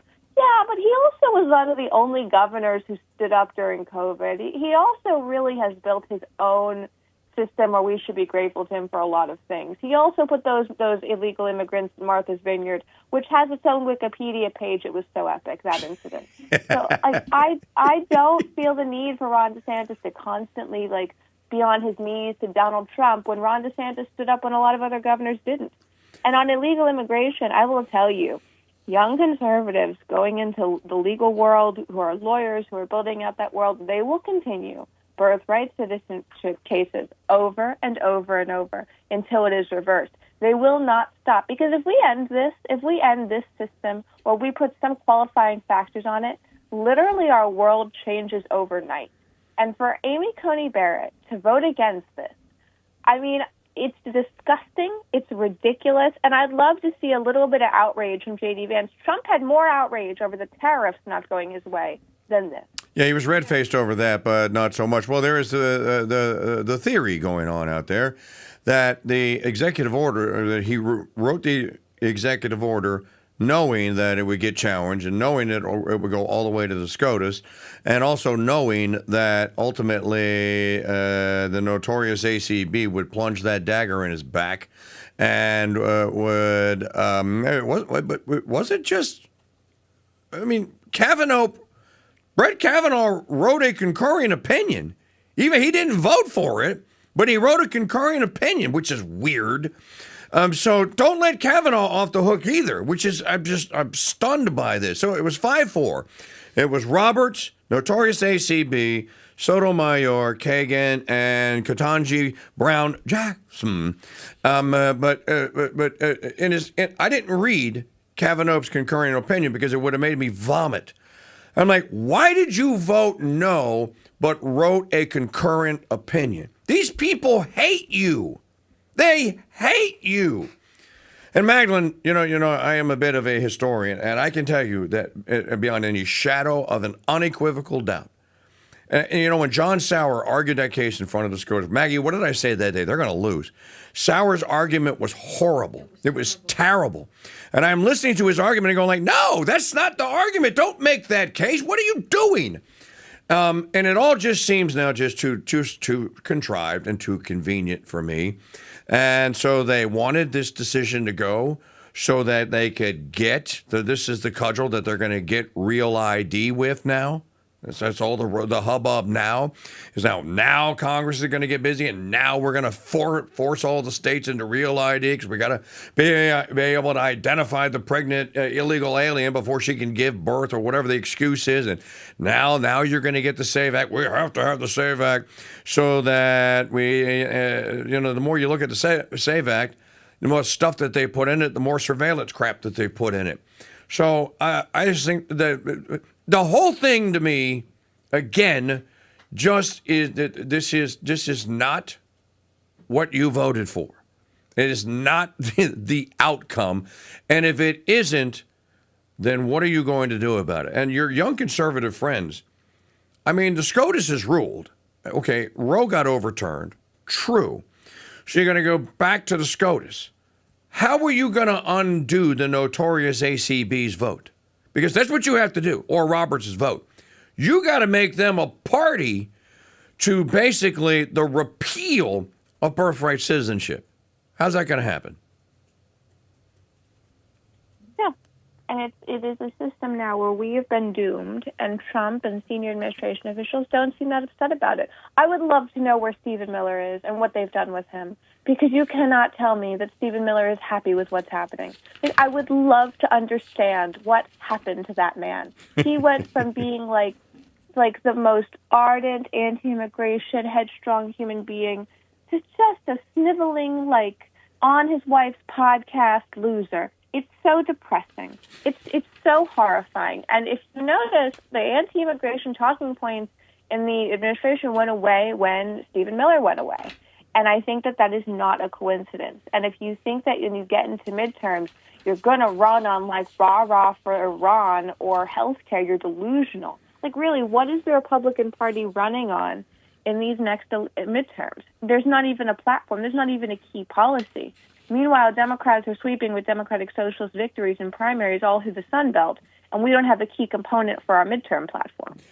How long before Zoran, the moron, Kami Mamdani mandates and then assigns a New York City enforcement bureau that all thermostats have to be set on 78 in all businesses? You He heard already this, right? Banned lights. Yeah, he already banned lighting after certain periods of time. Yep. So this is what a socialist commie takeover of a major city looks like. You don't want to be in a business where a thermostat is set at 78, especially if it's run by foreigners, because they smell. And that place is going to smell horrible. You go to a bodega that's run by Indian people, you are not ever going to go back if that thermostat is set on 78. Who does this? I mean, not even the lunatic. What was the wacko's name that was running New York? With the white guy with his who passed on making Mother Cabrini the most famous New York female ever. And Is that de Blasio? De Blasio. Oh my Lord, de Blasio wasn't even this stupid. But here's Mom Donnie saying, "No, you're going to turn your thermostats up. That's my business." And no, I'm not. We have to relieve the grid on the power. We have to relieve the strain on the power grid. You better find some way to generate some new electricity there, bub. And to every business owner, please set your thermostats to 78 degrees to alleviate the stress on our power grid. Every worker in New York City has the right to a safe workplace, and that includes safety in extreme heat. For New Yorkers looking... So workers in extreme heat need to be able to cool down to 78. If I'm in extreme heat and I come in my house, it's set on 69, baby. Set your thermostat on 60. I want to see. Well, I will wager you that there is an enforcement mechanism that's coming next. Oh, I'm sure there is. But this is always the dripping of the socialism that occurs. That's right. It starts with, oh, Mom Dami got some free child care, and Mom Dami did all these great things. Great. You now have no control of your lighting, electric, what you can eat, your grocery stores, or some strange commie co-op. Was it really worth it for those extra few hours of child care? And I say that as someone with a young child. You have to realize that if you trade on socialist policies and you get something, you will lose something. This is the system of socialism, and then it will tick over till you have lost so much, but everybody else has. So it's all equal. You're sharing in the equalness of your suffering, which you didn't have to do. But Mamdani is also dangerous because he's doing everything that people thought AOC would. See, I always thought AOC was a little bit like somebody who likes nice things and would very much get into going to the Met Gala and hanging out with celebrities, and she has. Mamdani grew up with all those things, so he's a true believer. He doesn't get swayed by the perks of his office now because his mother was like an Oscar-nominated director. So he's helping Democratic Socialists win throughout the Sun Belt, particularly in Arizona. Republicans are doing nothing to counter that. We're letting them win left and right, and we just think it's okay because we'll run against them and it'll be great. It's not going to be great if they get a majority in the state legislature. No, that will also necessitate, again, there are constitutional triggers here against the Article 6 and the guarantee of a Republican form of government, which Democrat socialists by design and by definition do not provide. This edict here on the thermostats, you're exactly right. That's a brilliant analysis. It says, oh, yeah, we're going to give you free health care. You got free daycare for all 60,000 kids in New York. Now, here's the trade-off. You're going to turn your thermostats up because I said so. And if you don't, pretty soon we're going to have the thermostat Stasi, not Nazi Gestapo come around and start checking people's thermostats. You know, they're not going to have to do that. They'll come out there with some invasive little gizmo that's going to come to the door of your business, and they're going to laser sight your door, and they're going to be able to tell, or your window. They're going to be able to tell what the temperature is inside from the infrared, because I have an infrared and I know I can do it. And that's what they're going to do, and they're going to start writing tickets, and they're going to start fining people, thousands upon thousands, and then into the millions of dollars, because you won't comply with a socialist command to conserve energy. The people in New York, you are the guinea pigs. You get to live in the Potemkin village of New York, of Moscow on the Hudson. Enjoy it. All right, Magdalene, have a wonderful 4th of July weekend, and you might be called into service and to duty this evening if we need a final push and have to do an on-air telethon this evening to gin up some final purchases of the tickets. I'll let you know about that. But if not, happy Independence Day, regardless of what everyone that's trying to screw the weekend up is doing. And we'll talk soon. Thank you. Thank you. You're very welcome. We're going to go live now to Icone in Italy. I think it's in Italy, where Mike Parrott is. And he is at a sidewalk cafe, he is telling me. And so he's going to StreamYard in. And we'll talk to him because I want to find out he says he has news because he was at the SSPX consecrations yesterday. He was actually in attendance. So I want to hear what the news is. So I'm just waiting on him. So while we're waiting on him, we'll let's see what time is it? The clock is getting away from me. While we're waiting on Parrott to chime in, we'll play some more digital media files. What else do we have to talk about here? By the way, count on the tickets right now, 8,153 remaining. So the goal was 9 a.m. Is it Icone, Switzerland? Is that where? No, it's Germany, isn't it? It's Germany. Icone's in Germany. 8,153 are remaining. We're not going to get to the 80 to 8,000 if you don't go and get yours, or if you have one already, double your purchase. Just enough. It's an extra $50. If you don't have it, we understand, but if you do, winapoundofgold.com. I've seen some password resets and stuff coming through because I get notifications on them. So I know that people are trying to buy their tickets. Speaking of, all right, Maggie, while we're waiting on Parrott, play digital media file number, and we're waiting to get to ticket number 8,000. So that's 151 of you. winapoundofgold.com, or check your email. And if you need a discount or you want a discount, check your email. I sent you one. There is an email with a discount code in it in your email box. Okay, play number 7, please. This is Zoran the Moron Kamdami talking about the difference between socialism and capitalism. By the way, this is their favorite argument. They actually love this argument because they invented the term capitalist. This is a Marxist term, capitalist. Closely with Governor Hochul and our partners in both Albany and here at the City Council. And we raise taxes on the wealthiest New Yorkers instead of taking more from those with the least. Throughout this process, I've been reminded of the words of the Austrian economist Friedrich Hayek. If socialists understood economics, they wouldn't be socialists. If these past months have shown us anything, it is that socialists not only understand economics just as well as the capitalists who came before, but that we can solve their years of mismanagement through an embrace of our principles. There is nothing fiscally responsible about balancing the budget on the backs of working people. Today... well, you're not going to balance it on the backs of wealthy people because there aren't enough of them, and they don't have enough money. Stupid. This is the lie. I can't believe I'm in 2026 and they're still telling it. And people still believe it. All right, Mike Parrott is in Icone, Germany, and is now on the Switzerland. I'm sorry, Icone, Switzerland. And is on the StreamYard Maker hotline at some sidewalk cafe. You're in a better place than we are, buddy. At least they don't have birthright citizenship there. Well, they don't have that, but they're importing the third world just as well. So. Oh. You know. Well, scratch that country off the list where to retreat to. Yes, no, I'm in the Eternal City now, in Roma. I got here today I was in Icone yesterday, so. Oh, okay. I got getting a little bit of perspective here from the Europeans on the events. Okay, so the Catholic world is abuzz, of course, of what happened yesterday. Now the Vatican has responded and excommunicated people. Father Glod, my father, you met Father Glod.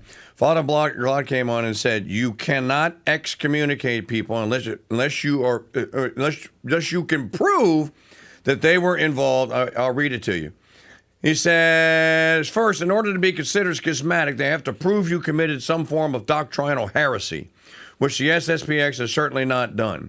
Second, Cardinal Kaiser Fernandez has no authority to declare sacraments administered by a validly ordained priest invalid unless they have been removed from the clerical state. Illicit, yes, but invalid, no. So 2 major problems with the 4 points that have come out today from from Rome. You're in Rome.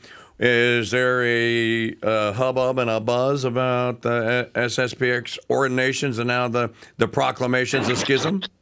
Well, I'll tell you, being in Icon yesterday was sort of like a tratty Catholic World Youth Day. I mean, everybody was there. I mean, couldn't walk down a sidewalk without somebody that from across the planet. I mean, not only people who listened to Paratalk here with you, but other people as well. John Henry Weston was there covering it live, as well as an entire team from LifeSite.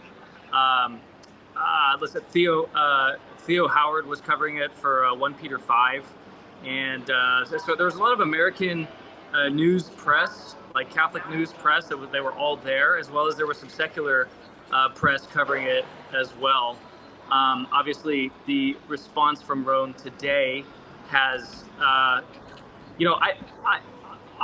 sort of feel like some spiritual whiplash right now, because witnessing the glory of Holy Mother of the Church yesterday, the splendor of it, and really the global nature of the Church, and I need to do something that is going to be painful for me to do, KingDude.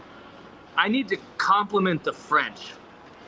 I don't think I know. I could just leave it at that and maybe discharge my duties. No, they really know how to organize an event. I mean, there were it felt like 25,000 people there. I have not seen an official number. They were hyper organized. We were told where to sit, like by language. Every announcement was made in all 5 languages, all 5 major European languages. French, of course, was the primary and dominant language, and the language in which the sermon was delivered. English is the secondary language, with an American bishop now, Michael Goldaddy, who was the prior in Kansas City, so we all know him quite well. And I gotta say, I mean, seeing the world come, and not just like the world's like worldly people, but beautiful people from all around the world, people who know how to dress, how to comport themselves, Catholic people, right? In every tongue, the spirit of the church was certainly alive and well out in the crowds. It was kind of I was touched in a deep way. Like, I just wasn't expecting that. I came with an analytical mind. I wanted to see it, wanted to be part of history, want my son to see it, etc. I want to have an eyewitness to it in 35 or 40 or 50 years, if or when this thing is continuing. And but I left without my analytical mind. I left with a deep imprint on my heart. And then woke up today to the news, of the heavy-handedness, and I really felt like I felt a sense of despondence when I read that document. I certainly agree with you on the technicalities of it. I'm not a canon lawyer and won't pretend to be one. As far as I can tell, though, a lot of it is null and void, and it's really been used as a bludgeon. Simultaneously as a scare tactic to try to scare the faithful away from the Latin Mass, but also as a weapon system, as a potent weapon system to sort of beat people over the head in social media and humiliate them. So there's just so much to say. I mean, that's the broad overview. Happy to dive into anything more specific, but is there anything else going on in the world? I don't think so. I mean, this is the most important thing, I think. Well, I think that, of course, Cunningham, Steve Cunningham was on earlier, and we of course, we talked about this. We talked about it a lot. You're one of the people Okay, when in that letter it says that if you quote adhere to the SSPX, whatever that means, and consider yourself in schism, and as Father Glaude says, you can't do that. You can't just declare hundreds upon hundreds of thousands of people to be in schism. But I think one of the things that's not being talked about here, and I think you brought this up to me once, Mike, was the poison pill laid by Summorum Pontificum. Get us all herded into this under this one document. You get everyone herded into under the one document. Oh no, you don't have to have adult masses anymore. You don't have to have this and that and the other, and then deliver the kill shot. We got all of you right where we want you, and now we can deliver the shot that's heard around the world. I also think because of his demeanor, that letter does not scream Robert, Francis, Prevost. It does not scream Augustinian Prevost at all. It screams whoever it was that wrote that letter. There's like an angry Italian is what it looks like. A very angry Italian wrote that letter, and not the Holy Fathers. Yeah. So... forgive me for saying this, but you may even describe him as a bitchy Italian. But look, I think, I think you bring up an excellent point with respect to like sort of the Ecclesia Dei communities and how did people react with their indult mass and all of that. There are always secondary and tertiary effects to anything that anybody does, including what Rome does. Yep. And it's absolutely true that the former Ecclesia Dei communities, including the Fraternity of St. Peter, the Institute of Christ the King, Good Shepherd, etc., and all of the other ones that fly under the radar, that they are taking extreme levels of caution right now. I mean, one of the beauties of being over here is, you meet a bunch of people from around the world, and they tell you what they see and what they hear. The Fraternity of St. Peter in Europe, broadly speaking, has completely capitulated. I mean, they go out of their way to accept every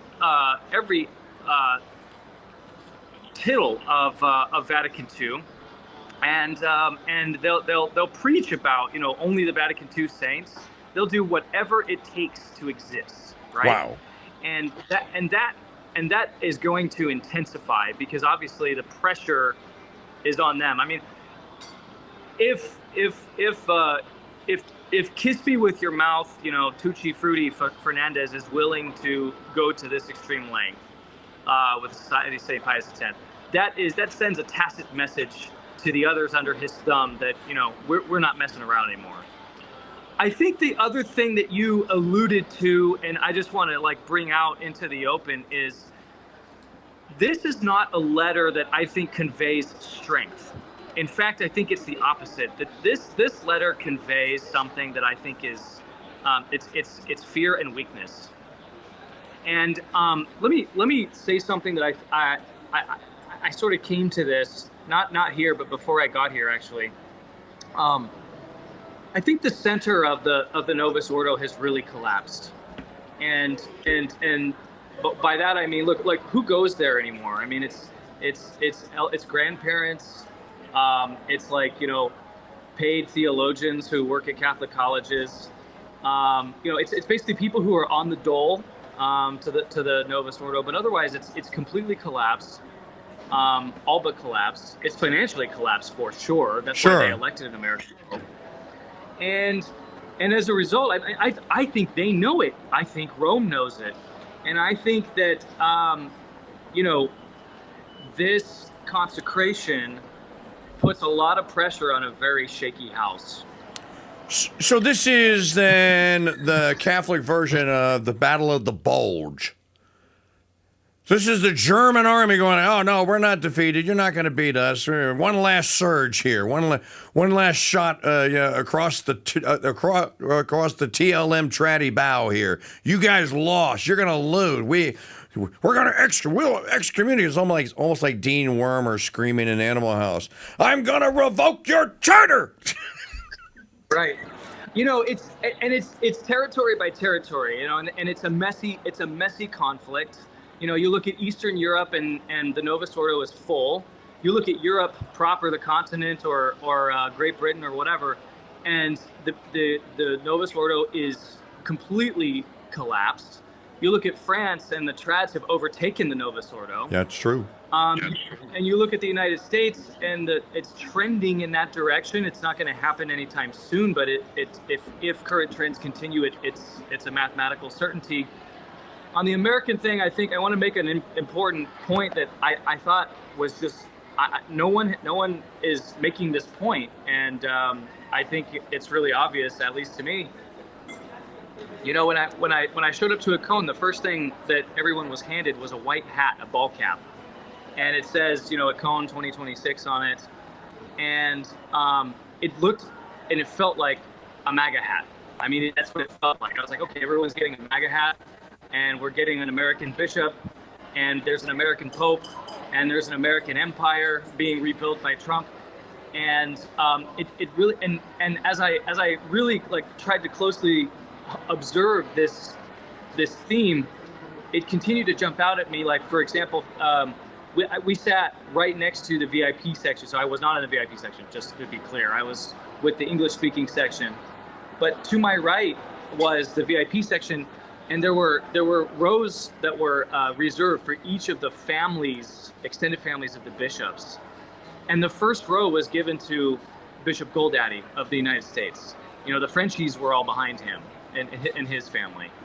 The first words we heard from one of the four new bishops was Bishop Michael Goldaddy from the United States. He said the Vespers, and the other three bishops were in choir. I've even noticed that in the photos of the 6 bishops, it is as though he is in a prominent position. You know, he's always side by side with the original 2, and then the other 3 are sort of like down one step or off to the side of the photo. So I can't help but wonder if the society, and I have no insider information on this whatsoever, this is completely my own speculation, but I can't help but wonder if the Society of St. Pius X and tradition at large is not begrudgingly, but willingly admitting the fact that this is going to be an American fight against an American Pope in the backdrop of an American empire, and perhaps that's why Bishop Goldaddy was chosen, and he's pretty outspoken. And by the way, we can't neglect to point out that he was trained by Bishop Williamson, ordained by Bishop Williamson, and he sounded a lot like him at Vespers last night when he was basically took the gloves off. I mean, you know, in the ceremony of consecration, it takes like an hour just to get the gloves on the bishops. Well, his gloves came off about 2 hours later in those comments.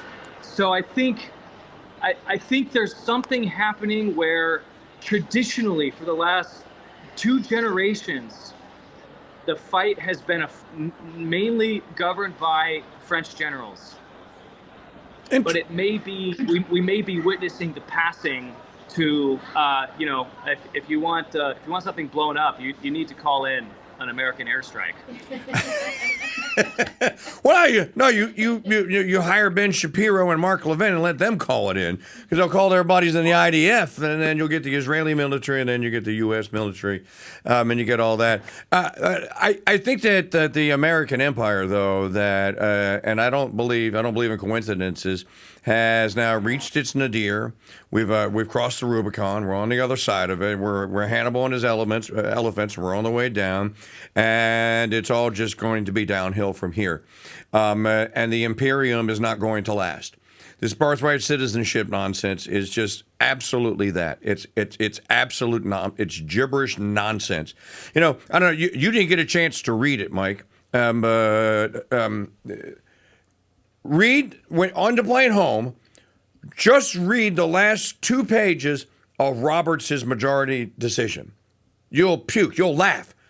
The man is citing Yates. He cites Bernard Balin. He cites a council from New York State in 1848. He does everything but cite a SCOTUS case, a federal case of any kind, because there is simply no justification in American or constitutional law for it, and they know it. They just sewed it together, and they don't care. They don't care. How are we supposed to live in a Republican form of government under this? I perfectly agree with you. And I agree that we are in our death throes. The danger of being in an empire in its death throes is that is when it makes the craziest decisions. You know, look at the entire West is in the death throes. I mean, it is a crime to be a white straight male in England, Germany, and in the United States. And we are treated with contempt, and we are actually the enemies. The worst crime that you can commit is racism or anti-Semitism, so-called, and that's it. And that's actually worse than murder in Great Britain. Just look at that poor young man that was stabbed. I don't believe you have been stabbed, mate. And so, I think everybody recognizes that a very dangerous, dying empire like the United States. Look at what Great Britain did in their death throes, World War II. I mean, which in a lot of ways they caused in order to extend their power, and in the end, they were willing to give away their empire to win. What sacrifices will the United States make? What will we be willing to do? You know, in the next global conflict, obviously with Russia still hot, Iran still hot, and all of those things. So, anyway, this is just a working theory. I might be wrong. The Frenchies may never give up their leadership role in the international traditional Catholic movement, but it certainly looks like, you know, English was always the close second language on everything done. You know, French first, but English a close second. You know, and then you had German, Italian, and Spanish at the bottom. So I don't know. It was interesting, but I have to underscore the point that there were a lot of people from around the world that were there yesterday, and I don't think any of them really minds what Tucci Frutti put out today. I don't think half of them are going to read it. Well, oui, mon ami, les catholiques personnes doivent parler de la française à la semaine l'institution Christ le roi. Did you? I love it. You could probably have just listened to Don Pagliarani's speech in French. You probably could have translated some of it. But the French are still there. But interestingly enough, the ICK is expanding in the United States. But you have to go to seminary in France and learn to speak French. So there is that. I'll leave you with this to let you get back to your Roman duties. The two most heroic Americans this week, do you know who they are? Take a guess, Mike. Oh, he's having a connection issue. You're going to regret. Okay, you're there. You're back. Who are the two most heroic Americans this week?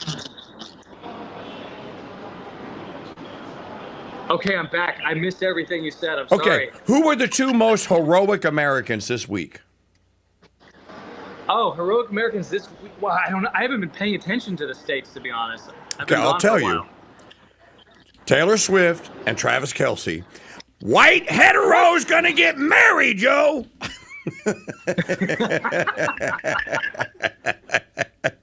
As white heteros. Oh my goodness. So yeah, I would have missed that. Yeah, I would have missed that even on a multiple choice test. Wait a minute. Travis Kelce and Taylor Swift. No, that can't possibly be. No. It's a politician. It's Theo Vaughn. It's white heteros are going to be married as white heteros. So you can take that for what it's worth. When are you coming home? When are you coming back? Very soon. Just a quick little jaunt in Italy. Say goodbye to all my friends here, and then will be home. Oh, yeah. Was your favorite reporter there yesterday? Did you have coffee with Cheese Dale? She was not present. I didn't see her in the tent, and she could have been covering it for Ben Shapiro. That's who she works for. Well, ostensibly on paper, we all know that she works for the CIA, but I guess what's the difference, really? But no, she wasn't there. She was certainly tweeting about it. She was irate, as was Nazi Niles and the usual suspects. All the unmarried women on Twitter, all the spinsters. They're really up in arms about what men do. Well, I think that's a good indication that it might have been that some of it must have been, at least some of it, I'll say, must have been a good thing then if those two were up in arms about it. So we'll take it from that. All right, buddy. Thank you so much for the live report from La Roma. Good to see you, friends. God bless you. Good to see you, too. God bless you, too. Safe travels home. Folks, we are in the, speaking of death throes of empire. I'm kidding. As we leave the airwaves today, let me hit refresh one more time. 8,148 tickets remain. So we only missed our target by 148. And knowing that in the 9 o'clock hour, most of you have already checked out and you're all gone. You're either at work or you're watching some other podcast or whatever it is you're doing. So for those of you that remain, you have the rest of the day. Go hit your parents up for $50. Go borrow the $50 and double your ticket holding. Call your Uncle Bobo or Aunt Petunia and borrow the $50 if you must. But double your ticket holding and do it today because it's the right thing to do to ensure that the Ethics in Broadcasting Network, the Mike Church Show, the Crusade Channel, and Census Fidelium continue to produce the quality of broadcasting and videos and audio presentations that no one else in media is attempting. And yes, we both have nonprofits. So I know that there is a lot there are many, I won't say a lot, there are many wealthy listeners and viewers that give oodles of money to nonprofit causes all year long. You have it. It's in your budget. You're the ones that can throw this thing over the top. And, people start seeing that there are a lot less tickets. They start getting antsy. And maybe they go, wait a minute. Oh, I want in on this. Maybe I need to go and buy another one. So help us build some momentum before the end of this hour. Go to winapoundofgold.com or just check your email. I'm going to email you as soon as Alan Grossman and me and Jim Mosier are done singing the Red, White, and Dude Nation. I'm going to send you an email. So and there will be some goodies in it for you. So I expect all of you to double your ticket holdings, and we will see you. I will also send you an email later today if there's going to be a telethon that we're going to conduct and do a live show where Thursday Night Throwdown would usually appear anyway. I'm on the fence about it because none of you ever show up for Thursday Night Throwdown. So why would you show up for my version of the Jerry Lewis Telethon? Prove me wrong in the signal chat or via email or text message, and we'll do it. But look, here's your second place prize right there. That is 1 troy pound of silver. $715 today. I'm going to send it to one of you, but I can't send it to you if you don't have a ticket. And if you do have a ticket, double your chance to at least win the second. What about the third prize? What about the fourth prize with the ammo gift card for Ammunition Depot? And what about the expansion of and the sanctifying of the temporal spear that is live radio and television broadcasting? That is my mission. It's in our mission statement. So, it's in Steve's too. Be as generous as you can. Talk to your friends and family. Hey, I don't have $50. Can you ask a friend of yours to go buy a ticket? Tell them the great news that you should do it. They got a chance to win $48,000 in gold. You could do that. If nothing else, say memoraries for our success in this campaign. WinAPoundofGold.com. So, for the remainder, look, I will be communicating with you via email. If you're not on any of our email lists, you really should be. If you go to my website, mikechurch.com/email, you can go sign up right now. It's free. Don't cost nothing. mikechurch.com/email. Just think email. mikechurch.com/email. Our Lady of the Visitation, pray for us. God bless and Mary keep you. He's got the truth on his side. The liberals can run, but they'll never hide. He's a friend of Mr. Madison as he fights all leftisms. He supports our troops over there, stands up